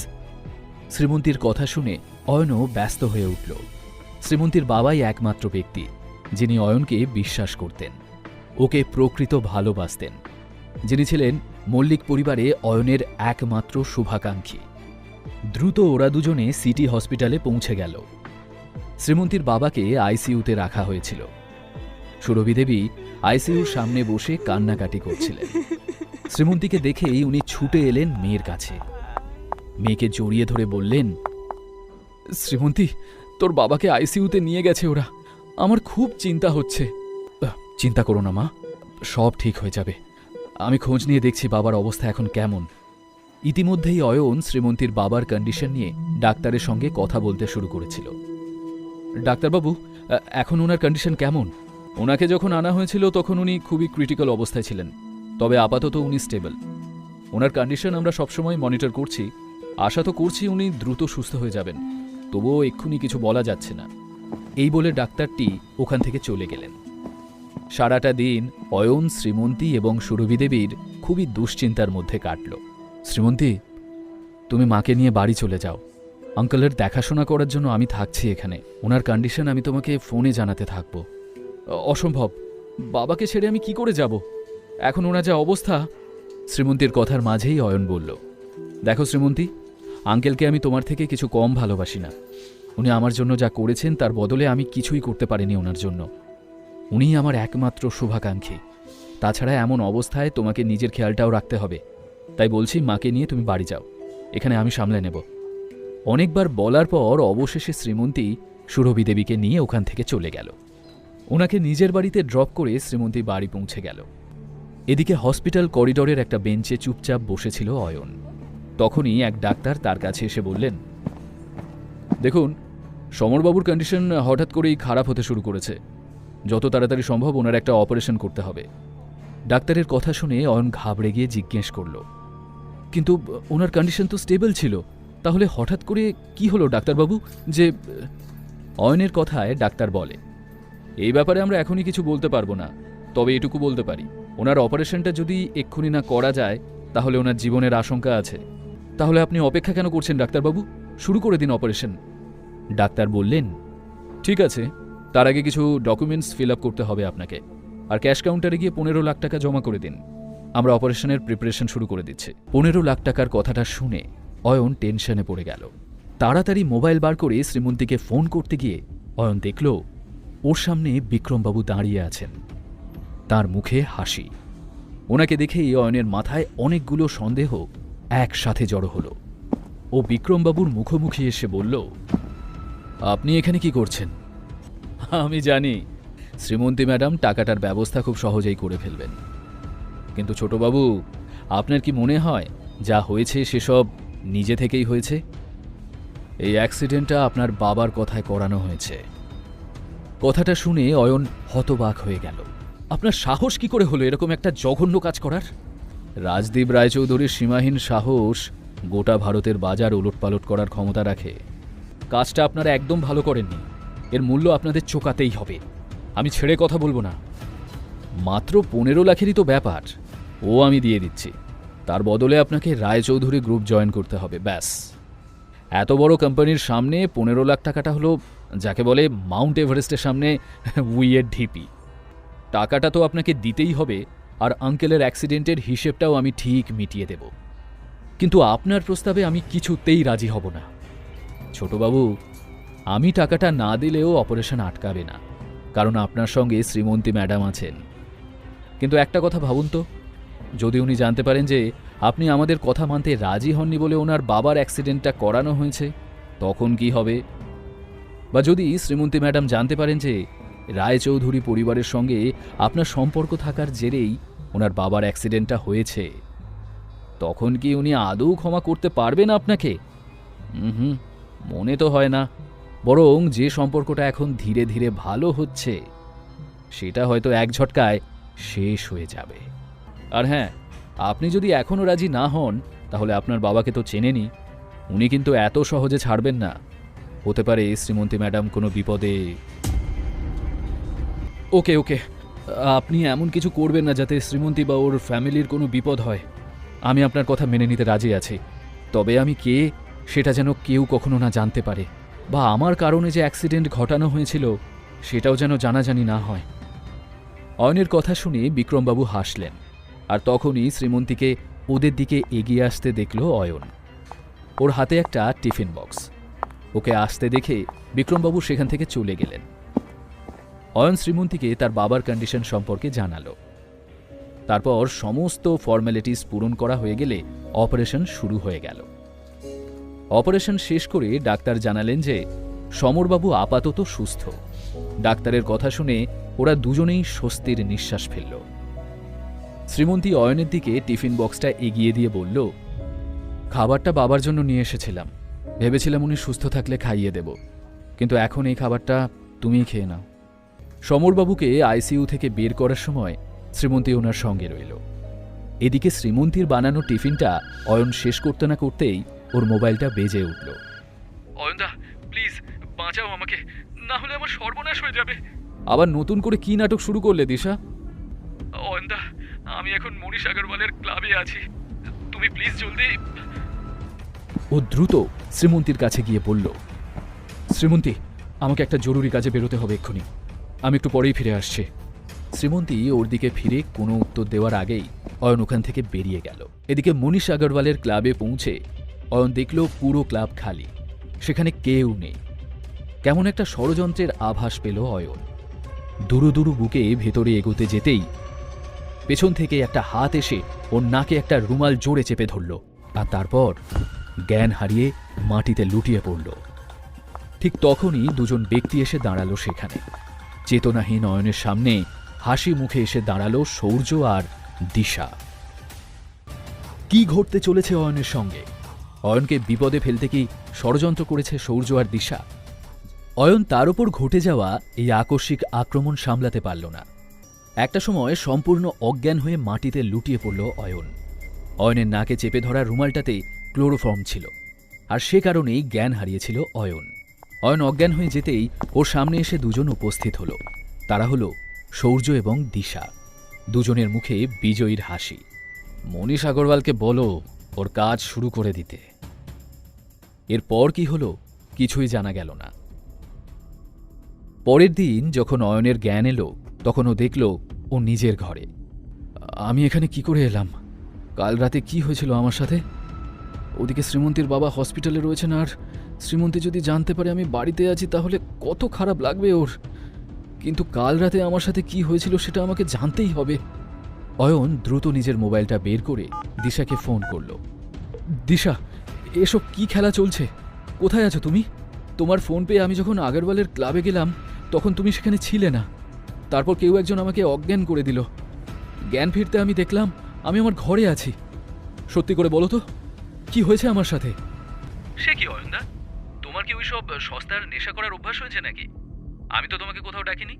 তাছাড়া আমি তো শহরের বাইরে আছি। কি সব যাতা বলছো তুমি? শোনো, আমি এখন একটু বিজি আছি, তাই তোমার বাজে কথা শোনার সময় আমার এখন নেই। ঠিক তখনই ওর ফোনে শ্রীমন্তীর একটা মেসেজ এলো। বাবার কন্ডিশন এখন ভালো আছে, ওনাকে খুব শীঘ্রই ডিসচার্জ করে দেওয়া হবে। আপাতত অফিসের জরুরি কাজে আমাকে মল্লিক ইন্ডাস্ট্রিজ আসতে হয়েছে। শ্রীমন্তীর মেসেজটা পড়ে অয়ন স্বস্তির নিঃশ্বাস ফেলল। সেই সময় ওর মোবাইলে বিক্রমবাবুর ফোন এলো। অয়ন ফোনটা রিসিভ করতেই বিক্রমবাবু বললেন, ছোটবাবু, এবার আপনি আপনার কাজ শুরু করতে পারেন। আপাতত আপনার থাকার জন্য সানরাইজ টাওয়ারে একটা ফ্ল্যাট বুক করে দেওয়া হয়েছে। আপনি একবার গিয়ে জায়গাটা দেখে আসতে পারেন। তবে ওখানকার ওনার বিপ্লব সামন্তকে একটু সমঝে চলবেন। লোকটা খুব শেয়ানা, আর যেভাবেই হোক নিজের কাজ হাসিল করে নিতে ওস্তাদ।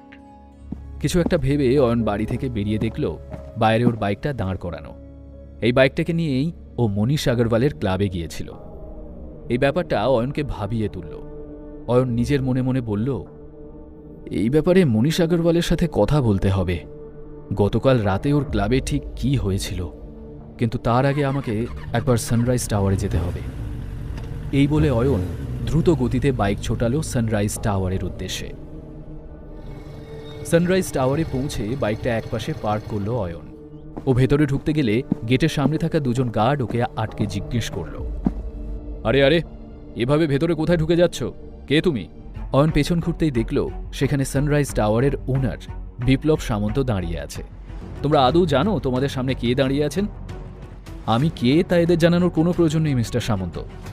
ঠিক বলেছেন স্যার, আমি অবশ্য জানতাম যে আপনি এখানে আসবেন, কিন্তু গার্ডদের বলে রাখার ব্যাপারটা মাথা থেকে একদম বেরিয়ে গেছিল। আপনার জন্য স্পেশাল লাঞ্চের ব্যবস্থা করে রেখেছি স্যার, একটু সেবা করার সুযোগ আমাকে দিন। এই বলে বিপ্লব সামন্ত অয়নকে ভেতরে নিয়ে গেল। ভেতরে এসে অয়ন দেখল খুব সুন্দরভাবে টেবিল সাজানো হয়েছে। দারুণ জাঁকজমকের সঙ্গে লাঞ্চের আয়োজন করেছিল বিপ্লব সামন্ত। হয়তো সে ভেবেছিল যে অয়ন রায়চৌধুরীকে হাতে রাখতে পারলে তাদের নিজেরই লাভ হবে। আপনার সানরাইজ টাওয়ার ধীরে ধীরে বেশ পপুলার হচ্ছে, কিন্তু আমার মনে হয় এই বিল্ডিংগুলো যদি আরও এক্সপ্যান্ড করা যায় তাহলে এর পপুলারিটি আরও বাড়বে। অনেক বড় বড় লোক এখানে ফ্ল্যাট নেবেন। আপনি ঠিকই বলেছেন মিস্টার রায়চৌধুরী, কিন্তু তার জন্য অনেক টাকার দরকার, যে এই মুহূর্তে আমার কাছে নেই। আপনি যদি চান তবে আমি আপনার প্রজেক্টে ইনভেস্ট করতে পারি। এটা তো আমার কাছে পরম সৌভাগ্যের বিষয়। আপনার এই প্রস্তাবে আমি এক বাক্যে রাজি। এভাবে লাঞ্চ করতে করতেই ওদের মধ্যে একটা ডিল ফাইনাল হয়ে গেল। গোটা বিষয়টায় বিপ্লব সামন্ত খুবই খুশি হল। সে অয়নকে বাইরে ছাড়তে এসে বলল, আশা করছি খুব শীঘ্রই আবার আমাদের দেখা হবে। আর আপনার বাইকটা আমার দারোয়ান নষ্ট করে দিয়েছে, তার জন্য রিয়েলি সরি। আমি এর ক্ষতিপূরণ দিতে চাই, আপনি প্লিজ না করবেন না। ইতিমধ্যেই বিপ্লব একজনকে কিছু একটা ইশারা করতেই সে বিপ্লবের স্পোর্টস কারটা নিয়ে অয়নের সামনে হাজির করল। অয়ন সেই গাড়িটায় উঠে বসে ড্রাইভ করে বেরিয়ে গেল। এদিকে গাড়িটা নিয়ে অয়ন শ্রীমন্তীর অফিসের সামনে এসে দাঁড়াল। আজও এই গাড়ি করেই শ্রীমন্তীকে বাড়ি নিয়ে যেতে চাইছিল। অফিস থেকে বেরিয়েই শ্রীমন্তী অয়নকে ওই গাড়িতে দেখে বলল, এসবের মানে কি? এত দামি গাড়ি ভাড়া নেওয়ার কি দরকার ছিল? তুমি টেনশন করো না, এটা আমার এক বন্ধু আমাকে ব্যবহার করতে দিয়েছে। চলো যাওয়া যাক। এই বলে অয়ন গাড়ির দরজা খুলে দিলে শ্রীমন্তী গাড়িতে উঠে বসল। তারপর ওরা দুজনেই বাড়ির উদ্দেশ্যে রওনা দিল। যেতে যেতেই অয়নের মোবাইলে একটা মেসেজ ঢুকল। ও এক হাতে স্টিয়ারিং ধরে অপর হাতে মোবাইল অন করতেই দেখল সৌর্যর মেসেজ এসেছে। মেসেজটা ওপেন করতেই অয়নের হাতটা কেঁপে গেল। শ্রীমন্তী চমকে উঠে জিজ্ঞেস করল, কি হলো? কিছু না তো। সৌর্য মেসেজে বেশ কয়েকটা ফটো পাঠিয়েছিল অয়নকে। মেসেজটা দেখে অয়নের মাথা খারাপ হওয়ার জোগাড় হলো। শ্রীমন্তী আশ্চর্য হয়ে অয়নকে দেখতে দেখতে বলল, তোমার যদি কোনো প্রবলেম হয়ে থাকে তবে আমাকে বলতে পারো। অয়ন কোনো জবাব দিল না। কিছুক্ষণের মধ্যেই ওরা বাড়ি পৌঁছে গেল। ওনার বাড়িতে আগে থেকেই সুরভি দেবী সৌর্য এবং দিশার সঙ্গে উপস্থিত ছিলেন। রাগে ওনার মুখ চোখ লাল হয়ে উঠেছিল। সামনের টেবিলেই রাখা ছিল অয়ন আর শ্রীমন্তীর ডিভোর্সের কাগজপত্র। শ্রীমন্তী আর অয়ন বাড়ি পৌঁছাতেই সুরভি দেবী ওদের কাছে এসে চিৎকার করে উঠলেন, অয়ন, তুমি আর এ বাড়িতে চৌকাট পেরোনোর দুঃসাহস দেখিও না। এতদিন তুমি আমার মেয়ের জীবনে একটা দাগ ছিলে, কিন্তু এখন তো তুমি শ্রীমন্তীর জীবনের একটা কলঙ্ক। তোমার এত সাহস কি করে হলো যে তুমি আমার মেয়ের সঙ্গে বিশ্বাসঘাতকতা করলে? এই সব মিথ্যে। একদম বাজে কথা বলবে না। এই ছবিগুলো দেখে যে কেউ বলবে যে এগুলো তোমারই ছবি। এই বলে সূর্য নিজের মোবাইলটা বের করে শ্রীমন্তীর দিকে এগিয়ে দিল। শ্রীমন্তী অবাক হয়ে ফটোগুলো দেখছিল। দেখতে দেখতে শ্রীমন্তীর চোখে জল চলে এসে গিয়েছিল। শ্রীমন্তী এক ঝলক অয়নের দিকে তাকালো। শ্রীমন্তী এসব মিথ্যে, সব ষড়যন্ত্র। তোমার আর আমার সম্পর্কটা শেষ করে দেওয়ার জন্য সব প্ল্যান করা হয়েছে। কোন সম্পর্কের কথা বলছো তুমি? যেটা এখনো ঠিকমতো গড়েই ওঠেনি সেটা আবার শেষ কিভাবে হবে? চোখ ভর্তি জল নিয়ে শ্রীমন্তী সবার দিকে তাকাচ্ছিল। এক ঝলক অয়নের দিকেও তাকালো শ্রীমন্তী। ওর চোখে জল দেখে অয়নের খুব কষ্ট হচ্ছিল। আর তখনই সুরভি দেবী শ্রীমন্তীর হাতে একটা পেন ধরিয়ে দিয়ে বললেন, সামনেই ডিভোর্স পেপার রাখা আছে, শ্রীমন্তী এটাতে সই করে দে। আমি তোকে আর কিছুতেই এই ছেলেটার সাথে থাকতে দেব না। সুরভি দেবীর হাত থেকে পেনটা নিয়ে ধীরে ধীরে শ্রীমন্তী সেই টেবিলের দিকে এগিয়ে গেল, যার ওপর ডিভোর্স পেপারটা রাখা ছিল। ওকে টেবিলের দিকে এগোতে দেখে মুহূর্তের জন্য অয়নের বুকটা ধড়াস করে উঠল। শ্রীমন্তী কি অয়নকে ডিভোর্স দিয়ে দেবে, নাকি এই গল্পে আসবে নতুন কোনো মোড় যা অয়ন আর শ্রীমন্তীর জীবনকে অন্য খাতে বইয়ে দেবে? ডিভোর্স পেপারটা হাতে নিয়ে শ্রীমন্তী বেশ মনোযোগ সহকারে সেটা দেখছিল। ও একের পর এক পাতা উল্টাচ্ছিল, আর অয়নের হৃৎপিণ্ডের গতি যেন পাল্লা দিয়ে বেড়ে চলছিল। আরে শ্রীমন্তীদি, এত কি ভাবছিস? ঝটপট সইটা কর আর শেষ করে দে এই সম্পর্কটা। এই জঘন্য ছেলেটার বেড়াচাল থেকে মুক্ত কর নিজেকে। আর কতদিন এই ছেলেটার জুলুম সহ্য করবি বলতো? সুরভি দেবীও ভীষণ আগ্রহ ভরে অপেক্ষা করছিলেন যে কখন শ্রীমন্তী ডিভোর্স পেপারে সই করে সেটা ছুঁড়ে মারবে অয়নের মুখের ওপর। কিন্তু তখনই শ্রীমন্তী হাতে ধরে থাকা পেনটা দু টুকরো করে ভেঙে ফেলে। কি পাগলামি করছিস শ্রীমন্তী? এই ছেলেটা যে তোকে ঠকিয়েছে সেটা কি তুই বুঝতে পারছিস না? এই কথা শুনে শ্রীমন্তী প্রচণ্ড রাগে ডিভোর্স পেপারটা দু হাতে ধরে এক ঝটকায় ছিঁড়ে ফেলল। তারপর সেটা কুচি কুচি করে ছুঁড়ে মারল সৌর্যর মুখের ওপর। ওর রাগ দেখে সৌর্য এবং দিশা দুজনেরই মুখ শুকিয়ে গেল। কেন এমন পাগলামি করছিস শ্রীমন্তী? হ্যাঁ, আমি পাগল হয়ে গেছি। আমার আর অয়নের সম্পর্কটা ভাঙার জন্য এরা দুজনে কতটা নিচে নামতে পারে আমার আজ দেখা হয়ে গেল। সব বোঝা হয়ে গেছে আমার। কিন্তু আমি এটা ভেবে অবাক হচ্ছি যে তুমিও এদের কথা বিশ্বাস করলে। তুই কি বলতে চাইছিস শ্রীমন্তী? মনীষ আগরওয়াল আমার কাছে ক্ষমা চাইতে এসেছিল। ওই আমাকে জানালো যে সৌর্য আর দিশা কিভাবে মিথ্যে নাটক করে অয়নকে ক্লাবে ডেকে নিয়ে গিয়েছিল। মনীষ নিজেও এ কাজে ওদের ভালো মতো সাহায্য করেছিল। শ্রীমন্তীর কথাগুলো শুনে সৌর্য আর দিশা দুজনেরই মুখ কালো হয়ে গেল। মনীষ আগরওয়ালটাকে কেউ তোমাকে ভুল খবর দিয়েছে শ্রীমন্তীদি। মনীষ আগরওয়াল আমাকে সিসিটিভি ফুটেজ দেখিয়ে পুরো প্রমাণ দিয়েছে। এই ফটোগুলো দেখার পরেও অয়ন আমাকে কিচ্ছু জানায়নি। তার একটাই কারণ, ও আমাদের সম্পর্কটা নষ্ট করতে চায়নি। আর তোরা অয়নের বিরুদ্ধে ষড়যন্ত্র করার জন্য কত দূর যেতে পারিস তা আমি আজ দেখে নিলাম। প্লিজ প্লিজ শ্রীমন্তী, শান্ত হও। শ্রীমন্তী সৌর্য আর দিশার দিকে তাকিয়ে কঠিন স্বরে বলল, বেরিয়ে যা আমার বাড়ি থেকে, না হলে আমি ঘাড় ধাক্কা দিয়ে তোদের বের করে দিতে বাধ্য হব। আর কোনোদিন ভুলেও এ বাড়িতে পা রাখার সাহস দেখাস না, কথাটা যেন মনে থাকে। সৌর্য আর দিশা মাথা নিচু করে ওখান থেকে বেরিয়ে গেল। এই সব কিছু যে সৌর্য আর দিশা মিলে প্ল্যান করেছে তা আমার জানা ছিল না। যাই হোক, আমি এখন আসি। তুমি ব্যাপারটা আমাকে আগেই বলতে পারতে। অন্তত এইটুকু বিশ্বাস আমার তোমার উপর ছিল। শ্রীমন্তীর কথা শুনে অয়নের মনে একটা অন্যরকম ভালো লাগার অনুভূতি হল। পরের দিন আরও একটা চ্যালেঞ্জের মুখে পড়ল শ্রীমন্তী। ও ভাবতেই পারেনি যে একটা বড় ঝটকা ওর জন্য অপেক্ষা করছিল। শ্রীমন্তী রেডি হয়ে অয়নের সাথে বাড়ি থেকে বেরিয়ে অফিসে পৌঁছে দেখল ওর দাদু সুবীর মল্লিক একটা মিটিং করছেন। সানরাইজ টাওয়ারে কোনো বড় কোম্পানি ইনভেস্ট করেছে, আর এই কারণে ওদের পপুলারিটি ক্রমশই বাড়ছে। বড় বড় বিজনেসম্যানরা ওই প্রজেক্টটা টেক ওভার করতে চাইছে। আমি চাই যেভাবেই হোক আমাদের কোম্পানির আন্ডারে যেন এই প্রজেক্টটা আসে। এর জন্য যা যা করতে হয় আপনারা করুন। তবে যদি কাজটা আপনাদের দ্বারা না হয় তাহলে সবাই যে যার পজিশন ছাড়ার জন্য তৈরি থাকবেন। যে এই ডিলটা ক্র্যাক করতে পারবে তাকে উপহারস্বরূপ শহরের বাইরে আমাদের নতুন 6 তলা অ্যাপার্টমেন্টটা দেওয়া হবে। ঠিক তখনই সৌর্য কিছু একটা ভেবে বলল, বেস্ট ইঞ্জিনিয়ারদের টিমটা শ্রীমন্তীর বাবা সমর আঙ্কেলের আন্ডারে আছে, কিন্তু উনি তো এখন হসপিটালে। আমার মতে ওই টিমটা যদি আমাকে হ্যান্ড ওভার করা হয় তাহলে আমি কনফিডেন্ট যে প্রজেক্টটা আমি নিশ্চয়ই পেয়ে যাব। কিন্তু এমনিতেই বাবার কাছ থেকে অনেক কিছু কেড়ে নেওয়া হয়েছে, এখন ওনার এই বিশ্বস্ত টিমটাও যদি নিয়ে নেওয়া হয় তাহলে আর কি থাকবে বাবার কাছে? সৌর্য তো একদম ঠিক কথা বলছে, আঙ্কেল এখন হসপিটালে, সো ওই টিমটা সৌর্যকেই হ্যান্ডওভার করে দেওয়া উচিত। সুবীরবাবু মিটিংয়ে উপস্থিত বাকিদের প্রতিক্রিয়া দেখে বুঝলেন যে তারা সৌর্যর কথায় সহমত, অতএব তিনি সৌর্যর হাতে ওই টিমটা তুলে দিলেন।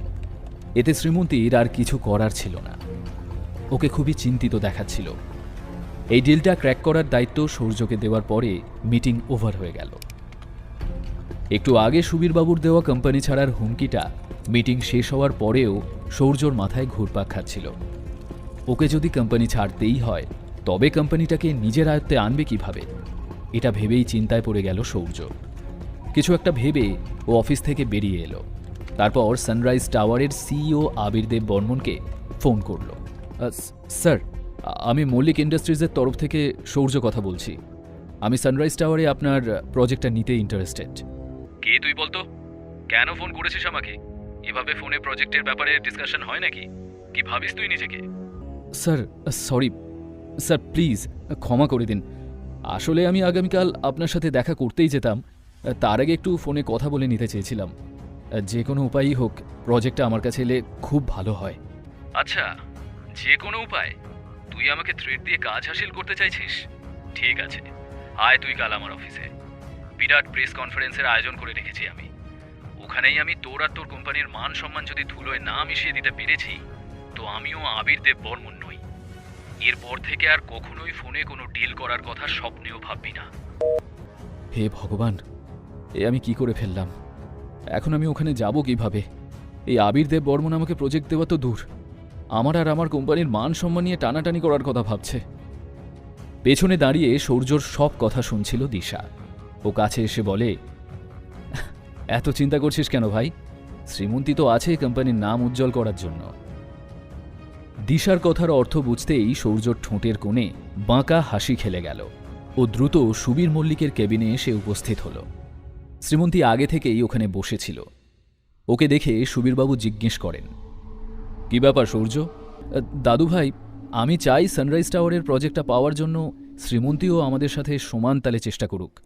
আফটার অল, শ্রীমন্তীর যা এক্সপিরিয়েন্স, আমার মতে শ্রীমন্তী এই প্রজেক্টটা সহজেই পেয়ে যেতে পারে, আর তাতে কোম্পানিরই লাভ হবে। সৌর্যর কথা শুনে সুবীর আর শ্রীমন্তী দুজনেই চিন্তায় পড়ে গেল। শ্রীমন্তী বুঝতে পারছিল না যে আচমকা সৌর্যর মনে ওর জন্য এত দয়া কেন জাগল। ঠিক আছে সৌর্য, তুমি যাও, এই ডিলটা শ্রীমন্তীই ক্র্যাক করবে।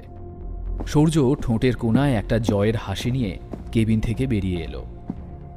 দিশা বাইরে অপেক্ষা করছিল। এবার হবে আসল মজা। আগামীকাল প্রেস কনফারেন্সে মল্লিক ইন্ডাস্ট্রিজের বদনাম হবে, আর তার জন্য দায়ী হবে শ্রীমন্তী। তারপর ওকে সোজা বের করে দেওয়া হবে অফিস থেকে। ওর কথা শুনে দিশার মুখেও হাসি খেলে গেল। পরের দিন সৌর্য আর দিশা দুজনে মিলে শ্রীমন্তীকে নিয়ে আবির দেব বর্মনের অফিসে গেল। শ্রীমন্তী, ভেতরে তো আমাদের কোনো কাজ নেই, আমরা গাড়িতেই বসে আছি, ওকে? শ্রীমন্তী এক ঝলক সৌর্যকে দেখে নিয়ে অফিসে ঢুকে গেল। শ্রীমন্তী ভেতরে ঢুকতেই দেখল বড় বড় কোম্পানির সব লোকজন ওখানে আগে থেকেই উপস্থিত রয়েছে। শ্রীমন্তী খানিকটা অনুমান করতে পেরেছিল যে সৌর্য কিছু একটা খেলা খেলছে। সকলে আবির দেব বর্মনের আসার অপেক্ষায় ছিল। শ্রীমন্তীও তাই এগিয়ে গিয়ে নিজের জায়গায় বসল। ঠিক তখনই আবির দেব বর্মন এসে উপস্থিত হল। সে এক ঝলক সবার দিকে তাকিয়ে নিয়ে উঁচু স্বরে জিজ্ঞেস করল, এখানে মল্লিক ইন্ডাস্ট্রিজ থেকে কি কেউ এসেছে? হ্যাঁ, আমি শ্রীমন্তী মল্লিক। আমি মল্লিক ইন্ডাস্ট্রিজের রিপ্রেজেন্টেটিভ হিসেবে এই প্রজেক্টটা নিতে ইচ্ছুক। আপনি আমার পাশে এসে বসুন। শুরুটা না হয় আপনাকে দিয়েই হোক। আবিরের কথায় সকলে অবাক চোখে শ্রীমন্তীকে দেখতে লাগল। কিছু বুঝে উঠতে না পেরে শ্রীমন্তীও ধীর পায়ে গিয়ে বসল আবিরের পাশের সিটে। আবিরের ঠোঁটের কোণে থাকা হাসি দেখে বোঝার কোনো উপায় ছিল না যে তার মাথায় তখন কী চলছিল।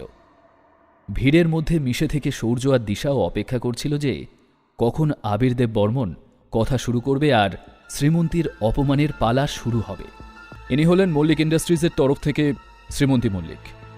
গতকাল এনার কোম্পানি থেকে কেউ একজন আমাকে ফোন করে হুমকি দেয় যাতে আমি এই প্রজেক্টটা ওনাদের দিয়ে দিই, আর আজ ইনি এসেছেন প্রজেক্টটা ওনাকে দিয়ে দেওয়ার অনুরোধ নিয়ে। অদ্ভুত না? একটা মুচকি হাসি নিয়ে আবির শ্রীমন্তীকে দেখছিল, আর ওনার কথায় ওখানে উপস্থিত বাকি সকলেও শ্রীমন্তীর দিকে চেয়ে হেসে উঠল। আবিরের কথা শুনে সৌর্য আর দিশার চোখ চকচক করে উঠল। ওরা এটা ভেবেই আনন্দ পাচ্ছিল যে এইবার আবির দেববর্মন শ্রীমন্তীকে শুধু অপমানিতই করবে না, একেবারে বের করে দেবে এখান থেকে। অন্যদিকে শ্রীমন্তীও পরিস্থিতি দেখে বেশ একটু টেনশনে পড়ে গেল। আর ঠিক তখনই আবিরের ফোনটা বেজে উঠল। সে ফোন রিসিভ করতেই অপর প্রান্ত থেকে কিছু কথা ভেসে এলো, যেগুলো আবির চুপচাপ শুনছিল। সে ফোনের উল্টো দিকে থাকা ব্যক্তিকে বলে উঠল, হ্যাঁ হ্যাঁ স্যার, যেমনটা আপনি বলছেন তেমনটাই হবে, আপনি চিন্তা করবেন না। আচ্ছা ঠিক আছে, ধন্যবাদ। কথা বলে আবির ফোনটা কেটে দিল। তারপর মাইকটা সামনে নিয়ে বলল, লেডিস অ্যান্ড জেন্টলম্যান, আমাকে ক্ষমা করবেন, একটা জরুরি ফোন চলে আসায় আপনাদের খানিকটা সময় নষ্ট করার জন্য আমি মন থেকে ক্ষমা প্রার্থী। যাই হোক, যা বলছিলাম, মল্লিক ইন্ডাস্ট্রিজের ওখান থেকে ফোন করে এই ডিলটা ফাইনাল করতে বলায় আমার খুব রাগ হয়েছিল। এই শুনে টেনশনে শ্রীমন্তীর বুকের ধুকপুকানি বেড়ে গেল। এদিকে সৌর্য আর দিশার মুখে খেলে গেল ক্রূর হাসি। কিভাবে শ্রীমন্তী নিজের অপমানের মোকাবিলা করবে? সৌর্য আর দিশার এই নোংরা পরিকল্পনারই বা কী পরিণাম হতে চলেছে? আপনারা তো জানেন, এই প্রজেক্টটার জন্য আমাদের কোম্পানি অনলাইন প্রেজেন্টেশনও চেয়েছিল। আমরা সবকটা প্রেজেন্টেশন ভালোভাবে দেখেছি। তার মধ্যে আমার সবচেয়ে বেশি পছন্দ হয়েছে মল্লিক ইন্ডাস্ট্রিজের পাঠানো প্রেজেন্টেশনটা। আমার মতে এই প্রজেক্টটার আসল দাবিদার শ্রীমন্তী মল্লিক, আর তাই এই প্রজেক্টটা মল্লিক ইন্ডাস্ট্রিজের হাতেই তুলে দেওয়া হলো। আবিরের কথা শুনে সামনে বসা সকলে অবাক হয়ে চেয়ে থাকলো ওর দিকে। শ্রীমন্তী নিজেও একভাবে চেয়েছিল আবির দেববর্মনের দিকে। সদ্য যা ঘটে গেল তা শ্রীমন্তীর বিশ্বাসই হচ্ছিল না। এদিকে আবিরকে হুট করে পাল্টি খেতে দেখে সৌর্য এবং দিশার আশ্চর্যের শেষ ছিল না। একই সঙ্গে দুজনের মুখ রাগে লাল হয়ে উঠল। শ্রীমন্তী কন্ট্রাক্ট সাইন করার জন্য আবিরের কাছে উপস্থিত হল। আবির ডিল ফাইনাল করে শ্রীমন্তীর সাথে হ্যান্ডশেক করলে ওখানে উপস্থিত সকলেই হাততালি দিয়ে উঠল। ঠিক তখনই আবির নিজের ফোন থেকে একটা নাম্বার ডায়াল করল। নাম্বারটা অয়নের নামে সেভ করা ছিল। শ্রীমন্তীর দৃষ্টিও আবিরের ফোনের দিকে যেতেই অয়নের নামটা দেখে ও দারুণ চমকে উঠল। চিন্তা করবেন না, আপনার কথা মতোই সবটা হয়েছে, শ্রীমন্তী আপন মনেই বলল। এই আবির দেববর্মন অয়নের সেই বন্ধুটা নয় তো, যে অয়নকে দামি গাড়িটা দিয়েছিল? নিশ্চয়ই এই সেই বন্ধু। আর আমার মনে হচ্ছে আবির এই কাজটা অয়নের কথাতেই করেছে। ভিড়ের মধ্যে বিক্রমবাবুও একপাশে দাঁড়িয়ে পুরো দৃশ্যটা দেখছিল। কাজ হয়ে গেছে ছোটবাবু, আপনার কথা মতো আবির দেববর্মন প্রজেক্টটা শ্রীমন্তী ম্যাডামকে হ্যান্ড ওভার করে দিয়েছে। ওনাকে আমার তরফ থেকে একটা ভালো গিফট পাঠিয়ে ধন্যবাদ জানিয়ে দেবেন। কিছু পরে শ্রীমন্তীও বেরিয়ে গেল ওখান থেকে। এদিকে সুবীর মল্লিক সামনে থাকা টিভিতে নিউজ দেখছিলেন। নিউজে দেখাচ্ছিল বিখ্যাত সানরাইজ টাওয়ারের সবথেকে বড় প্রজেক্টটার দায়িত্ব তুলে দেওয়া হলো মল্লিক ইন্ডাস্ট্রিজের হাতে। এই ডিলের দরুন মল্লিক ইন্ডাস্ট্রিজের শেয়ারের দাম এই মুহূর্তে চড়চড় করে বাড়ছে। খবরটা দেখে সুবীর মল্লিক দারুণ খুশি হলেন। সত্যিই শ্রীমন্তী, আজ তুমি ফাটিয়ে দিয়েছ। ঠিক সেই মুহূর্তে দরজায় মৃদু টোকা পড়ল, আর দরজা খুলে ভেতরে প্রবেশ করল শ্রীমন্তী।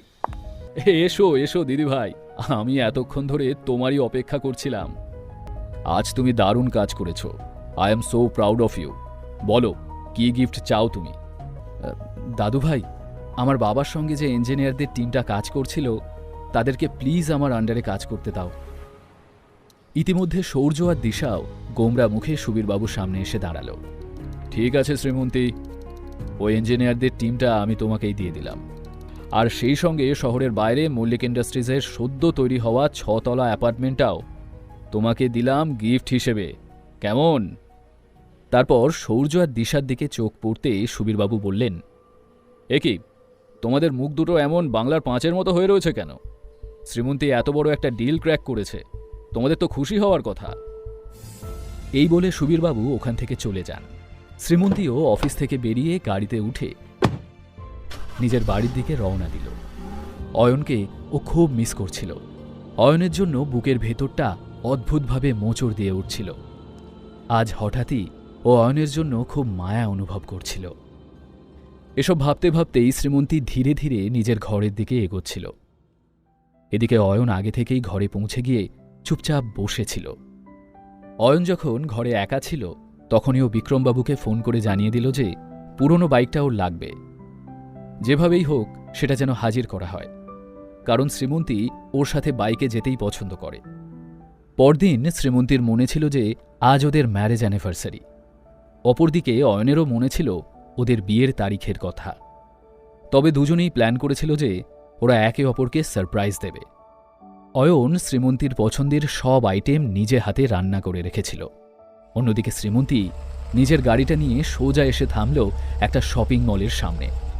আজ শ্রীমন্তী এখানে শুধুমাত্র অয়নের জন্য কেনাকাটা করতে এসেছে। ও অয়নের জন্য উপহার কিনতে চায়, সেই সাথে ওকে থ্যাঙ্কসও জানাতে চায়। এরপর বেশ কিছু ঘন্টা অতিবাহিত হয়েছে, কিন্তু শ্রীমন্তী তখনও বাড়ি ফেরেনি। এদিকে রাত হয়ে যাওয়ায় অয়নও বেশ চিন্তায় পড়ে গেল। ও বারবার শ্রীমন্তীকে ফোনে ট্রাই করছিল, কিন্তু তাতে কোনো লাভ হলো না। শ্রীমন্তীর ফোন বারবারই নট রিচেবল বলছিল। ঠিক তখনই ডোরবেল বেজে উঠতেই অয়ন দ্রুত পায়ে দরজার দিকে এগোল। দরজা খুলে শ্রীমন্তীকে দেখা মাত্রই অয়নের মুখে হাসি ঝিলিক দিয়ে উঠল। শ্রীমন্তীর হাতে থাকা ব্যাগগুলো নিজের হাতে নিতে নিতে অয়ন বলে উঠল, আমাকে দাও, আমি এগুলো সব রেখে দিচ্ছি। তারপর আজকের দিনটা কেমন কাটল? বেশ ভালো।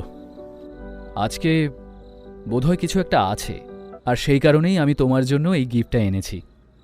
ও, তার মানে তোমার মনে ছিল যে আজকে আমাদের ম্যারেজ অ্যানিভার্সারি? অয়ন হাসি মুখে দ্রুত হাতে গিফট বক্সটা খুলতে লাগল। ওটার মধ্যে একটা ঘড়ি ছিল। অয়ন ঘড়িটা নিজের হাতে নিতেই শ্রীমন্তী ওর কাছ থেকে ঘড়িটা নিয়ে অয়নের হাতে পরিয়ে দিতে দিতে বলল, এই ঘড়িটা সব সময় আমাদের এই মুহূর্তটাকে মনে করিয়ে দেবে।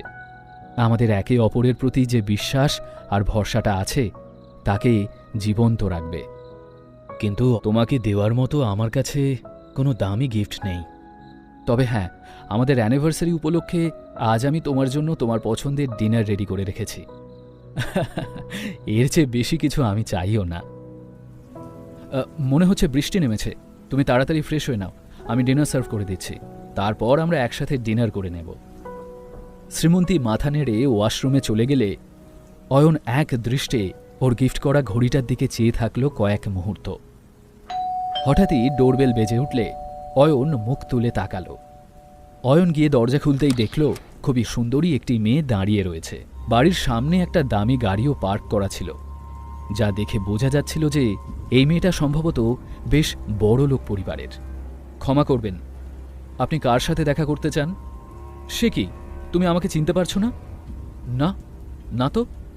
তবে মনে হচ্ছে আপনাকে কোথাও দেখেছি, কিন্তু কোথায় দেখেছি তা মনে করতে পারছি না। এসব কি বলছো তুমি অয়ন? তুমি আমাকে মনে করতে পারছো না? আরে আমি রিয়া, কতবার তো আমাদের দেখা হয়েছে। আচ্ছা, ভেতরে আসতে বলবে না আমাকে? কে রিয়া বলুন তো? এই তো, তুমি একটু আগেই বললে যে তুমি আমাকে দেখেছ। এত তাড়াতাড়ি কি করে ভুলে যেতে পারো তাহলে অয়ন? ইতিমধ্যে শ্রীমন্তী সেখানে এসে উপস্থিত হলো। এসব কি অয়ন? এই মেয়েটা কে? তুমি জানো না আমি কে? জবাবে শ্রীমন্তী মাথা নেড়ে না বললে রিয়া বলে উঠল, তাহলে শোনো, আমি অয়নের ওয়াইফ। কথাটা শুনে অয়নের মাথা যেন হঠাৎ করে কাজ করা বন্ধ করে দিল। এদিকে শ্রীমন্তী রিয়ার দিকে তাকালো অবাক হয়ে। কে এই রিয়া? অয়নের সঙ্গে কি সম্পর্ক তার? অয়ন আর শ্রীমন্তীর জীবনের এই বিশেষ রাতে এই অঘটন কি শেষ করে দেবে ওদের সম্পর্কটা? রিয়ার কথা শুনে অয়নের মাথা যেন মুহূর্তের জন্য কাজ করা বন্ধ করে দিল। এসব কি বলছো তুমি? অয়ন আমার হাজব্যান্ড, প্রলাপ বকা বন্ধ করো। এরপর রিয়া একবার অয়নের দিকে তাকিয়ে খিলখিল করে হেসে উঠল, আর সেই সাথে শ্রীমন্তীও খিলখিলিয়ে হেসে উঠল। এসব কি ফাজলামো হচ্ছে শ্রীমন্তী? কি চলছে বলো তো? ভেরি সরি অয়ন, এগুলো সব একটা প্র্যাঙ্ক ছিল। আসলে রিয়ার সাথে আমার একটা শর্ত হয়েছিল। ও বলেছিল সব ছেলেই নাকি ওকে এক দেখাতেই ক্রাশ খায়। তো আমি বললাম বেশ, তোর কথা তখনই বিশ্বাস করা যাবে যখন এর একটা টেস্ট হবে, আর সেই টেস্টটা আমরা তোমার উপরেই করলাম। কিন্তু রিয়া এই টেস্টে ফেল করেছে। I am so proud of you Ayan. তবে তুমি চাইলে আমি তোমার সেকেন্ড ওয়াইফ হতেই পারি অয়নদা। Shut up. ঠিক তখনই রিয়ার ফোনটা বেজে উঠল। সরি গাইস, আমাকে একটা আর্জেন্ট কাজে বেরিয়ে যেতে হবে। সে কি, আমি তোকে এখানে আমাদের অ্যানিভার্সারি সেলিব্রেট করতে রেখেছিলাম, আর তুই বলছিস চলে যাবি? সরি আর আজ আমাকে যেতেই হবে, তবে সময় পেলেই আমি আবার চলে আসবো। ওকে, বাই শ্রীমন্তী, বাই অয়নদা। এই বলে রিয়া ওখান থেকে বেরিয়ে গেল। এদিকে মল্লিক ম্যানশনের সামনে হাঁটু মুড়ে বসেছিল সূর্য। কে জানে বাবা এতক্ষণ ধরে ভেতরে কি করছে, কোথায় দাদুকে চটজলদি ম্যানেজ করে নেবে তা নয়। ঠিক তখনই দরজা খুলে বিজয়ীর হাসি নিয়ে বেরিয়ে এলেন সূর্যর বাবা পঙ্কজ মল্লিক। বাবা, কি কথা হলো ভেতরে? দাদু কি ক্ষমা করেছে আমাকে? হ্যাঁ, কিন্তু আমি তোমার উপর এখনও রেগে আছি সূর্য। দাদুর কথার ওপরে তোমার কথা বলা উচিত হয়নি। বাবা যখন বললেন যে ওই টিমটা শ্রীমন্তী লিড করবে, তখন কেন তুমি ওনার এগেনস্টে কথা বললে? মনে রেখো, উনি আমাদের ফ্যামিলির হেড, তাই ওনার প্রতিটা সিদ্ধান্তকে আমাদের রেসপেক্ট করা উচিত। আই এম সরি বাবা, আমি খেয়াল রাখবো এমন ঘটনা যাতে আর না ঘটে। সূর্য, ওই প্রজেক্টটা নিয়ে চিন্তা করো না, শুধু একটা কথা মাথায় রেখো, আগামীকাল তোমার দাদু শিলিগুড়ি যাচ্ছেন। উনি বেরোনোর আগে আমাদের একবার ওনার সাথে দেখা করতে হবে, বুঝেছ? ওর বাবার কথার আসল মানেটা বুঝতে অসুবিধা হলো না সূর্যর। এদিকে অয়ন আর শ্রীমন্তী যে যার নিজের ঘরে শুয়েছিল। শুয়ে থাকলেও শ্রীমন্তীর ঘুম আসছিল না, ভীষণ একা লাগছিল ওর। অয়নের কথা বারবার মনে পড়ে যাচ্ছিল শ্রীমন্তীর। কিছু একটা ভেবে শ্রীমন্তী বিছানা থেকে উঠে ধীর পায়ে নিজের ঘর থেকে বেরিয়ে অয়নের ঘরের দিকে এগিয়ে গেল। অয়ন হঠাৎ করে দরজা খুলতেই ঠিক সামনে শ্রীমন্তীকে দাঁড়িয়ে থাকতে দেখল। তুমি এখানে? কিছু দরকার আছে? অয়নের প্রশ্ন শুনে শ্রীমন্তী যেন ভাষা হারিয়ে ফেলল। আসলে আমার রুমের লাইটটা জ্বলছে না। ও, এই ব্যাপার, আমি এক্ষুনি ঠিক করে দিচ্ছি। থাক, তার আর প্রয়োজন নেই। আজ শ্রীমন্তীর হলোটা কি? ও এমন বিহেভ কেন করছে? অয়ন কনফিউজড হয়ে গেল। ওর কনফিউশন দেখে শ্রীমন্তী নিজের কথাটা এক্সপ্লেন করে বলল, মানে আজকের রাতটা আমি এ ঘরেই শুয়ে পড়ছি। আচ্ছা বেশ, তুমি তাহলে এ ঘরে শুয়ে পড়ো, আর আমি তোমার রুমে চলে যাচ্ছি। অয়নের কাছে এই জবাবটা আশা করেনি শ্রীমন্তী, তাই ও বলল, থাক, ছেড়ে দাও, আমি তোমাকে কোনো অসুবিধায় ফেলতে চাই না। তুমি শুধুই চিন্তা করছো শ্রীমন্তী, সামান্য একটা বাল্ব ঠিক করতে হবে তো, এ আর এমন কি অসুবিধা? আমি বাল্বটা চেঞ্জ করে তোমার রুমের সোফাতে শুয়ে পড়ব। থাক, বাদ দাও। অয়ন কনফিউজড হয়ে শ্রীমন্তীর দিকে তাকিয়ে জিজ্ঞেস করল, সে কি, বাল্বটা ঠিক করতে হবে না? ঘুমানোর সময় তো আর আমি আলো জ্বালিয়ে রাখব না। এনিওয়ে, তুমি শুয়ে পড়ো। এই বলে শ্রীমন্তী দ্রুত পায়ে নিজের ঘরে গিয়ে সজোরে দরজা বন্ধ করে দিল। পরের দিন সকালে ঘুম ভাঙতেই দুজনে ঝটপট রেডি হয়ে নিল। বাড়ি থেকে বেরিয়ে অয়ন আজ নিজের নতুন বাইকে শ্রীমন্তীকে অফিসে পৌঁছে দিল। ওকে ড্রপ করে অয়ন টার্ন নিতে যেতেই একটা গলা পেয়ে দুজনেই ঘুরে তাকালো। আরে অয়নদা, বউকে বাইকে করে অফিসে ছাড়তে এলে যে? আমি তো ভাবলাম নতুন স্পোর্টস কারে বসিয়ে অফিসে আনবে। ইনফ্যাক্ট আমি তো ভেবেছিলাম এখন থেকে হয়তো নতুন গাড়িতে শ্রীমন্তী দিয়ে অফিসে যাওয়া আসা করবে। তীব্র ঘৃণা ভরা গলায় কথাগুলো বলতে বলতে ওদের দিকে এগিয়ে এলো দিশা মল্লিক। আই থিঙ্ক অত দামি গাড়ি রেন্টে নেওয়ার মতো টাকা ফুরিয়ে গেছে অয়নদার, রাইট? অয়ন বরাবরের মতোই দিশার কথাটা শুনেও না শোনার ভান করল। সানরাইজ টাওয়ারে ওর ফ্ল্যাটের পার্কিংয়ে ওই গাড়িটা এখনও রয়েছে, কিন্তু দিশাকে সে কৈফিয়ত দেওয়ার প্রয়োজন দেখল না। অয়ন চুপ করে থাকলেও শ্রীমন্তী কিন্তু দিশার টিপ্পনি শুনে নিজের দিন শুরু করতে একেবারেই রাজি ছিল না। আচ্ছা দিশা, তোর লজ্জা নেই? তুই কি আবার ঘাড় ধাক্কা খেয়ে এখান থেকে বিদায় নিতে চাস? ঠিক যেভাবে সেদিন তোকে আর সূর্যকে আমি আমার বাড়ি থেকে বের করে দিয়েছিলাম। সানরাইজ টাওয়ার থেকে ডিলটা তুই পেয়ে গেছিস বলে এত উঠছিস, তাই না? কিন্তু শ্রীমন্তী দি, তুই কি এটা জানিস যে দাদু তোকে এই প্রজেক্টটা থেকে বের করে দিয়েছেন? দিশার কথা শুনে শ্রীমন্তী স্তব্ধ হয়ে গেল। ও বুঝতে পারছিল না এটা কি করে সম্ভব। গতকালই তো ও ডিলটা জিতে দাদুকে খুশি করল, তাহলে আজ কেন হঠাৎ করে এই প্রজেক্ট থেকে দাদু ওকে সরিয়ে দেবেন? তবে অয়ন খুব একটা অবাক হলো না। সে মনে মনে ভাবল, এমন কিছু একটা যে ঘটতে পারে আমি আগেই অনুমান করেছিলাম। শ্রীমন্তীর দাদুকে কনভিন্স করার জন্য সূর্য আর পঙ্কজবাবু যে কোনো সীমা অতিক্রম করতে পারে। এদিকে দুশ্চিন্তায় শ্রীমন্তীর বুকের ভেতরটা যেন শুকিয়ে যাচ্ছিল। বোকা কোথাকার, একটু বেশি স্বপ্ন দেখে ফেলেছিস শ্রীমন্তীদি, বাস্তবে ফিরে আয় এবার। এসবের মানেটা কি? আমাকে এখনই দাদু ভাইয়ের সাথে একবার দেখা করতে হবে। কোথায় তিনি? শ্রীমন্তীর প্রশ্নের জবাব দিশা নয়, শৌর্য দিল। গম্ভীর গলায় বলল, দাদু তো শিলিগুড়ি গেছেন। বলছিলেন কাজের চাপে একটু বেশি স্ট্রেস হয়ে গেছে, তাই একটু বিশ্রাম প্রয়োজন। ও ভালো কথা, যাওয়ার আগে দাদু সানরাইজ টাওয়ারের ওই প্রজেক্টটার দায়িত্ব আমাকে দিয়ে গেছেন, তাই তুইও বরং বাড়ি গিয়ে একটু বিশ্রাম নেয়। দাদু ভাই কিসের ভিত্তিতে এমনটা করলেন? এ কিছুতেই হতে পারে না। কিসের ভিত্তিতে? আই গেস তুই ভুলে গেছিস। এনিওয়ে, মনে করিয়ে দিচ্ছি, আমি শৌর্য মল্লিক, মল্লিক ইন্ডাস্ট্রিজের একমাত্র উত্তরাধিকারী। ভবিষ্যতে এই বংশ, এই পরিবার, এই কোম্পানিকে আমিই এগিয়ে নিয়ে যাব। আমার ইশারাতে ভবিষ্যতে সব কাজ চলবে, আর দাদু এই ভবিষ্যৎটাই দেখতে পেয়েছেন। তার ভিত্তিতেই এই প্রজেক্টটা আমি পেয়েছি। আর ইউ স্যাটিসফাইড নাও? অয়ন যেহেতু মল্লিক পরিবারকে খুব ভালো করে চেনে, তাই ও জানে যে শৌর্যের মিষ্টি কথায় সুবীরবাবু সহজেই গলে গিয়ে নিজের যে কোনো সিদ্ধান্ত বদলে ফেলতে পারেন। তাই অয়ন খুব একটা আশ্চর্য হলো না। অয়নদা, তোমার জানার দরকার নেই বুঝি যে ঠিক কিভাবে তোমার বউ সানরাইজ টাওয়ারের সাথে গতকাল ডিলটা ফাইনাল করে এলো? শ্রীমন্তীর এই অপমান কি মুখ বুজে মেনে নেবে অয়ন, নাকি শ্রীমন্তীর সম্মান রক্ষা করতে আসল সত্যিটা সকলকে জানিয়ে দেবে ও? শ্রীমন্তী মনে মনে ভাবছিল, এই মেয়েটা নিজের মুখটা বন্ধ রাখতে জানেই না, যত সব আজে বাজে কথা এখানে বলতে শুরু করেছে। যদিও আমি নির্দোষ, কিন্তু তাও অয়ন যদি আমাকে ভুল বোঝে তাহলে কি হবে? এসব শয়তানি চালচালা কবে যে দিশা বন্ধ করবে কে জানে। ও গড, আবার না নতুন কোনো ঝামেলা শুরু হয়ে যায়। কি বলতে চাইছো তুমি? একটু পরিষ্কার করে বলো তো। এইবার শ্রীমন্তী নার্ভাস হয়ে গেল। ওর চোখে ভয় স্পষ্ট হয়ে উঠল।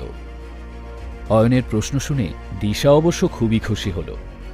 অয়নদা, গতকাল বিজনেস মিটিংয়ের আগে শ্রীমন্তী আবিরদেব বর্মনের সাথে প্রায় 2-3 ঘন্টা তার অফিসের পার্সোনাল কেবিনে ছিল।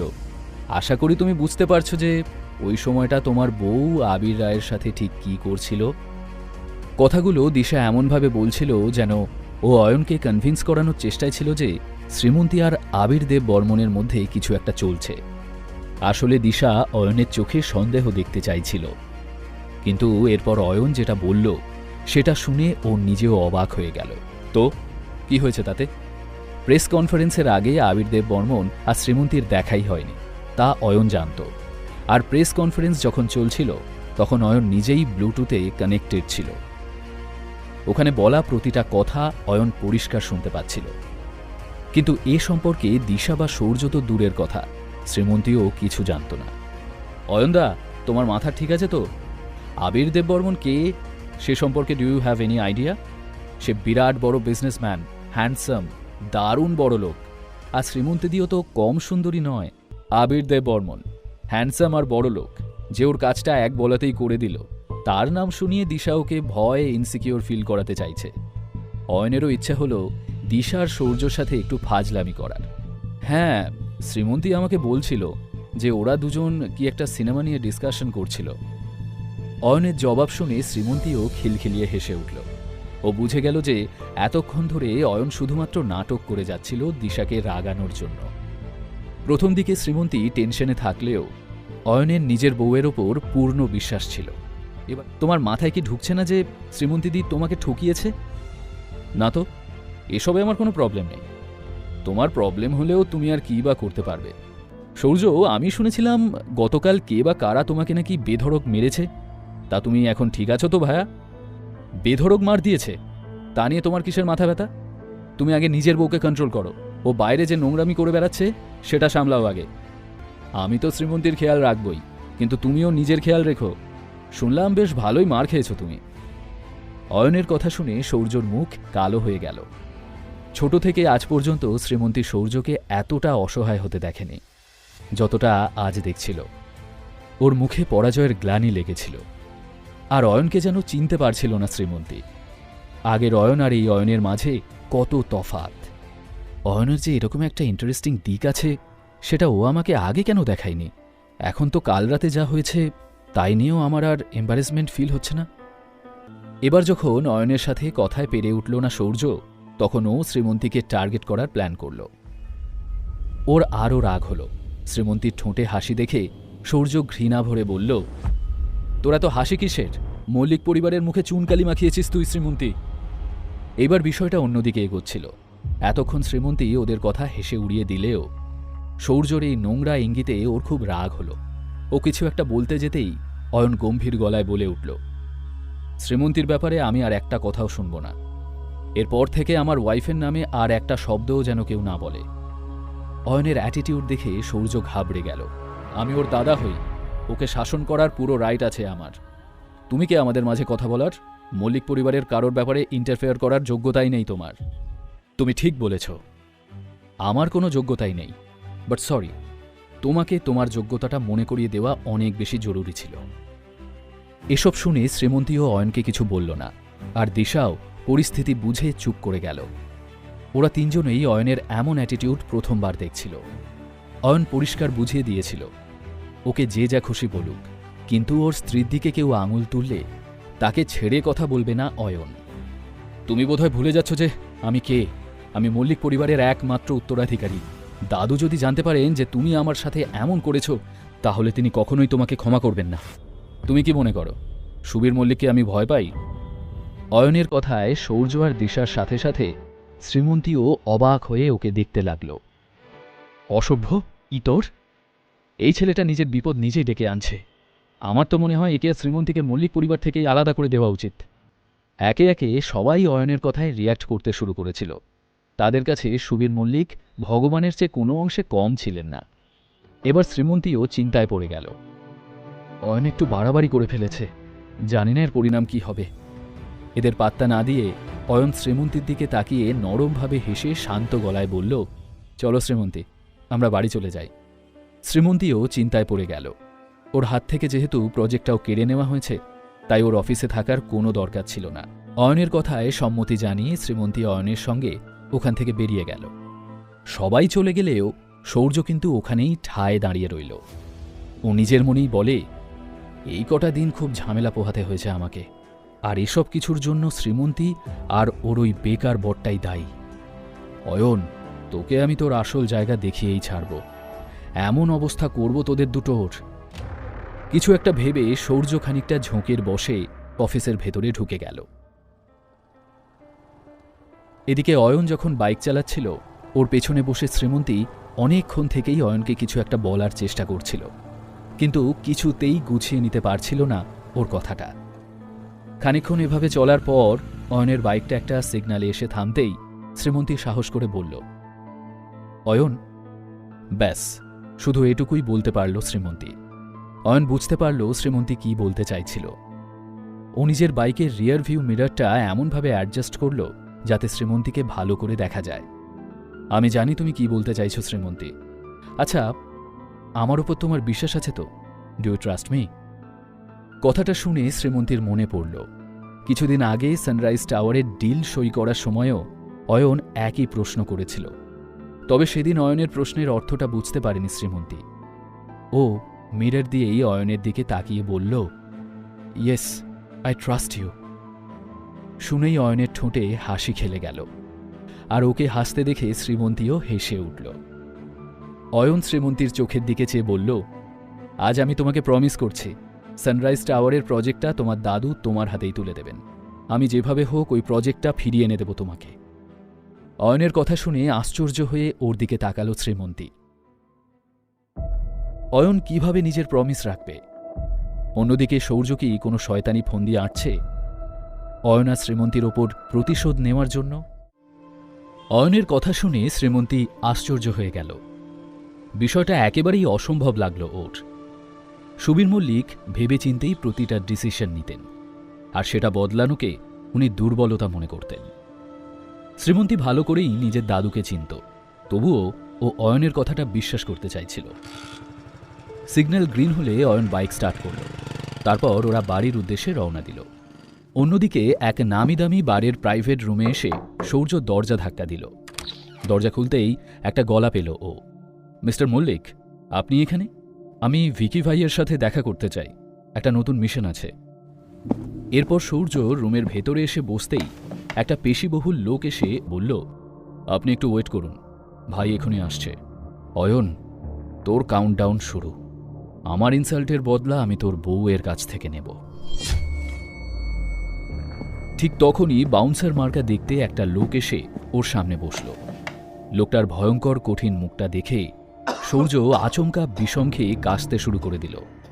এই লোকটাই স্বয়ং ভিকি ভাই, যার সাথে দেখা করতে সূর্য এসেছিল। ভিকি ভাইয়ের চুল ছোট করে ছাঁটা, চোখ জোড়া লাল, আর বাঁ গালে গভীর কাটা দাগ ছিল। এই চেহারা দেখে যে কেউ ভিকি ভাইকে ভয় পেতে বাধ্য। মল্লিকবাবু, হঠাৎ এখানে? কোনো কাজ ছিল নাকি? আরে ভিকি ভাই, এমন করে কেন বলছেন? কোনো কাজ ছাড়া আমি কি এমনি দেখা করতে আসতে পারি না? এত তেল মারার কোনো দরকার নেই মল্লিক সাহেব। তুমি ভালো করে জানো যে ডিলটা যদি আমার পোষায় তবে কাজটায় আমি না বলবো না। এখন বলো, কি সমস্যা নিয়ে তুমি আমার কাছে এসেছো? ভিকি ভাই ভীষণ স্ট্রেট ফরওয়ার্ড কথাবার্তা বলতো। এমনিতে সকলে তাকে এই বিশাল বারের মালিক হিসেবে চিনলেও আসলে সে ছিল একজন বড় মাপের গুন্ডা মাফিয়া, যার সাথে শহরের সব বড় ব্যবসায়ীদের ওঠা বসা ছিল। ভাই, আপনি তো আমাকে খুব ভালো করে চেনেন, তাই আমিও আর টাইম নষ্ট না করে সোজাসুজি বলি। আমার এক কাজিন ছিল না, যার ব্যাপারে আপনি একটু ইন্টারেস্টেড ছিলেন? হঠাৎই অলসভাবে বসে থাকা ভিকি ভাই সোজা হয়ে বসল। তোমার কাজিন মানে শ্রীমন্তী? সূর্য হ্যাঁ সূচক মাথা নাড়ল। 3 বছর আগে ওর বিয়ে হয়ে গেছিল না? ও কি আবারও তোমাকে বিরক্ত করছে? ভাই, আপনি তো জানেন আমরা সানরাইজ টাওয়ারের সাথে একটা প্রজেক্ট করা শুরু করেছি। এখন কাউকে তো প্রজেক্টটা লিড করতে হবে। এই নিয়েই আমার আর শ্রীমন্তীর ঝামেলা চলছে, যে কারণে আমার রাতের ঘুম উড়ে গেছে। রায়চৌধুরী গ্রুপ ওই কোম্পানিতে কোটি কোটি টাকা ইনভেস্ট করেছে। তার মানে তোমাদের এই প্রজেক্টের ভ্যালু তো বিরাট। তা তোমার কাজটা করতে আমি 10 লাখ নেব। ভিকি ভাইয়ের চোখ লোভে চকচক করে উঠল। কি, রায়চৌধুরী গ্রুপ? তাই বলি, এত বড় ইনভেস্টমেন্ট একসঙ্গে আর কোন কোম্পানি করতে পারে? রয় চৌধুরী গ্রুপ অফ কোম্পানিজ তো অসম্ভব প্রভাবশালী আর ধনী পরিবার। দেশে, এমনকি দেশের বাইরেও প্রচুর পরিচিতি ওদের। না, এবার তো যেভাবেই হোক শ্রীমন্তীকে এই প্রজেক্টটার থেকে সরাতেই হবে। সূর্য মন ঠিক করে নিয়ে ভিকি ভাইকে বলল, ঠিক আছে, আমি 10 লাখেই ডিল ফাইনাল করলাম। আরে মল্লিক সাহেব, আমাকে কি তোমার ভিকিরি মনে হয়? আমি তো এমনি আর কি মারছিলাম। আচ্ছা, এখন বলো, শ্রীমন্তীর ঝামেলাটা কিভাবে মেটাতে চাও? ভিকি ভাই, এটা নিয়ে আমি কিছু বলবো না, আপনি আপনার মতো করেই মেটান। আমার কিছুতেই কোনো আপত্তি নেই, কিন্তু মল্লিক সাহেব, কোনো ঝামেলা হবে না তো? ভিকি ভাই দুনিয়ায় কারোকেই ভয় পেত না, কিন্তু সে কোনোভাবে ফেঁসে যেতে চাইছিল না। যদিও মল্লিক ফ্যামিলি তেমন পাওয়ারফুল নয়, তাও তাদের সাথে বড় বড় সরকারি অফিসারদের ওঠা বসা ছিল। ভিকি ভাই কোনো বেমক্কা ঝামেলায় ফেঁসে যেতে নারাজ ছিল। কিন্তু সূর্য ভিকি ভাইকে আশ্বস্ত করে বলে, না ভিকি ভাই, কোনো সমস্যা হবে না, আপনাকে এত টেনশন নিতে হবে না। আমি ফ্রান্স থেকে একটা স্পেশাল ড্রিঙ্ক আনিয়েছি, যেটা খেলে শ্রীমন্তী নিজেই আপনার কাছে ছুটে আসবে। শ্রীমন্তীর নিজের ভাইয়ের থেকে উস্কানি পেয়ে ভিকি ভাইয়ের আর ভয় ডর রইল না। ও খোশ মেজাজে বলল, আমার তো এই ডিলটা দারুণ ইন্টারেস্টিং লাগছে, কিন্তু এসবের মাঝে আবার শ্রীমন্তের হাজব্যান্ড চলে আসবে না তো? আরে ভিকি ভাই, আপনি এত ক্ষমতাশালী হয়ে ওই অয়নের মতো একটা সাধারণ ছেলেকে ভয় পাচ্ছেন? ওকে জব্দ করা আপনার কাছে কি এমন ব্যাপার? অয়ন যদি আপনার রাস্তায় আসে তো ওকে একটু রগড়ে দেবেন, তাহলেই কেল্লা ফতে। সূর্যর কথা শুনে ভিকি অট্ট হাসিতে ফেটে পড়ল। সূর্য ওর প্রাইভেট রুম থেকে বেরিয়ে এসে শ্রীমন্তীকে ফোন করল। কিছুক্ষণ রিং হওয়ার পর শ্রীমন্তী ফোনটা ধরতেই সূর্য সোজা পয়েন্টে চলে এলো। শোন, অয়নের খুব বিপদ, যদি অয়নের প্রাণ বাঁচাতে চাস তাহলে সোজা প্লাজা বারে চলে আয়, এক্ষুনি। সূর্য ফোন কেটে দিলে শ্রীমন্তী ভীষণভাবে কনফিউজড হয়ে গেল। সূর্য অয়নের প্রাণ নেওয়ার হুমকি দিয়েছিল। হে ভগবান, অয়ন কোনো বিপদে পড়ল না তো? সূর্যকে বোঝা মুশকিল। না না, আমাকে এক্ষুনি ওখানে যেতে হবে। যখন ওকে সানরাইজ টাওয়ারের প্রজেক্টটা থেকে দূরে সরানো হয়েছে তখনও ঘরে থেকে রেস্ট নেবে ভেবেছিল, কিন্তু এখনই আবার কি নতুন ঝামেলা? ও বাড়ি থেকে বেরোতেই ওর ফোনে একটা মেসেজ ঢুকল, যদি আধ ঘন্টার মধ্যে এখানে না আসো তাহলে অয়নের বিপদ হবে। মেসেজটা পড়ে শ্রীমন্তীর মুখ রাগে লাল হয়ে উঠল। সূর্য, তোকে তো আমি দেখে নেব। সামান্য একটা ইঞ্জিনিয়ারদের টিম নিজের কবজায় রাখার জন্য কতটা নিচে নামতে পারিস তুই, তা আমি ভাবতেও পারি না। শ্রীমন্তী একটা ট্যাক্সি নিয়ে সোজা প্লাজা বারে চলে এলো। বারের ভেতর ঢুকে প্রাইভেট রুমের দরজার কাছে এসে ঠেলে ঢুকতেই দেখল সূর্য আয়েশ করে সোফায় বসে রেড ওয়াইন খাচ্ছে। কেন আমাকে এখানে ডাকলি? কি উদ্দেশ্য তোর? শ্রীমন্তীর কথা শুনে সূর্য এমন ভাব করল যেন ওর কোনো ভ্রুক্ষেপই নেই। বস এখানে। শ্রীমন্তীর সেই মুহূর্তে এতটাই ক্লান্ত লাগছিল যে সূর্যর কথা মতো ও বসে পড়ল। সূর্য একটা গোলাপি রঙের ড্রিঙ্ক শ্রীমন্তীর দিকে এগিয়ে দিল। এসব না করে বল, কেন আমাকে এখানে ডেকেছিস? শ্রীমন্তী, আমি তোর কাজিন, তুই কি একটু ভালো করে কথা বলতে পারিস না আমার সাথে? শ্রীমন্তী সন্দেহের দৃষ্টিতে চেয়ে থাকল সূর্যর দিকে। এই ছেলেটা অয়নের বিপদের কথা বলে ওকে ডেকে এনে হঠাৎ এত পোলাইট কেন হয়ে উঠল? নিজের এই শয়তান ভাইকে এত শান্তভাবে কথা বলতে বহু বছর পর দেখল শ্রীমন্তী। দেখ, তোকে নিয়ে আমার কোনো প্রবলেম নেই, কিন্তু আমি অয়নকে কোনোদিনও ক্ষমা করতে পারবো না। শ্রীমন্তী সোজাসুজি সূর্যকে জিজ্ঞেস করল, তাহলে তুই আমার কাছ থেকে কি চাস? আমি চাই তুই অয়নকে একটু কন্ট্রোলে রাখ। ওর এমন উশৃঙ্খল ব্যবহার আমি আর টলারেট করব না। আর আমাদের মধ্যে যা হয়েছে সেসব ভুলে যা শ্রীমন্তী। আফটার অল আমরা তো ফ্যামিলি, আর ফ্যামিলির মধ্যে অশান্তি হলে ভালো লাগে না। কি ঠিক বলছি তো?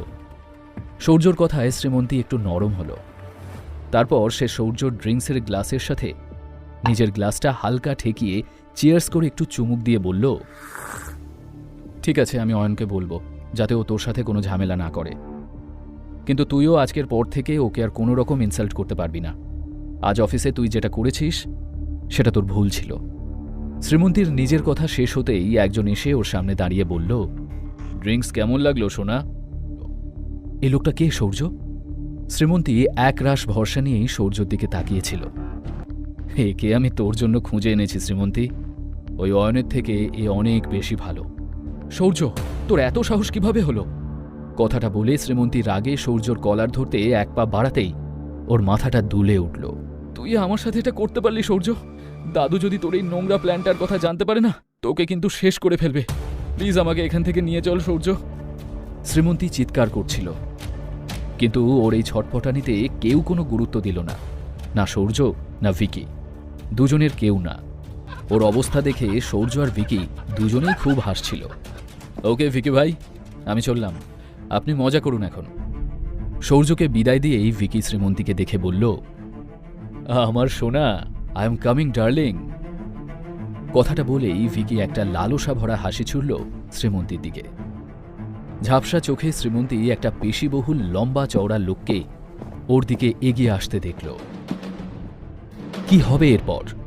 শ্রীমন্তীর বাঁচার কি আর কোনো উপায় থাকবে, নাকি শ্রীমন্তী সহ্য করবে সবটা? এদিকে অয়ন ওর অফিস থেকে তাড়াতাড়ি বেরিয়ে পড়েছিল। ও মনে মনে ভাবছিল, আজ ঝটপট বাড়ি ফিরতে হবে। শ্রীমন্তী আজ বাড়িতে আছে, ওর জন্য একটা স্পেশাল ডিশ বানাতে হবে। আজ কতদিন পর আমরা দুজনে একসাথে বসে লাঞ্চ করব। অয়ন পার্কিংয়ে এসে নিজের বাইক বের করে চড়ে বসল তাতে। হঠাৎই অয়নের বাইকটা সিগন্যালে দাঁড়ালে একটা বড় বার থেকে সূর্যকে বেরোতে দেখল অয়ন। ওর মুখে হাসি দেখে অয়ন একটু অবাক হল। সিগন্যাল সবুজ হতেই অয়ন ব্যাপারটায় আর পাত্তা না দিয়ে এগিয়ে গেল। ও দ্রুত বাড়ি ফিরে শ্রীমন্তীর সঙ্গে লাঞ্চ করতে চাইছিল, কিন্তু ওর কি আর জানা ছিল যে ওই প্লাজা বারেই ওর স্ত্রী শ্রীমন্তীর ওপর ঠিক কী অত্যাচার চলছিল? প্লাজা বারের ওই প্রাইভেট রুম থেকে বেরোনোর বহু চেষ্টা শ্রীমন্তী করছিল। এদিকে ভিকি একটু একটু করে এগিয়ে আসছিল শ্রীমন্তীর দিকে। আমাকে ছাড়ো, ডোন্ট টাচ মি, একদম ছোবে না আমাকে। ভিকির হাত থেকে নিজেকে ছাড়াতে ছাড়াতে কোনো মতে কথাগুলো বলল শ্রীমন্তী। তখনই ওর নজর পড়ল টেবিলের ওপর রাখা মদের বোতলটার দিকে। শ্রীমন্তী হাত বাড়িয়ে বোতলটা শক্ত করে চেপে ধরল। তারপর ভিকি কিছু বোঝার আগেই বোতলটা দিয়ে সজোরে মারল ভিকির মাথায়। মাথায় আঘাত পেয়ে শ্রীমন্তীর হাতটা ছেড়ে দিল ভিকি। তবে রে, তোর খুব সাহস হয়েছে না? আরে ভিকি ভাই, এ কি অবস্থা হয়েছে? আপনি ঠিক আছেন তো? হ্যাঁ হ্যাঁ, আমি ঠিক আছি।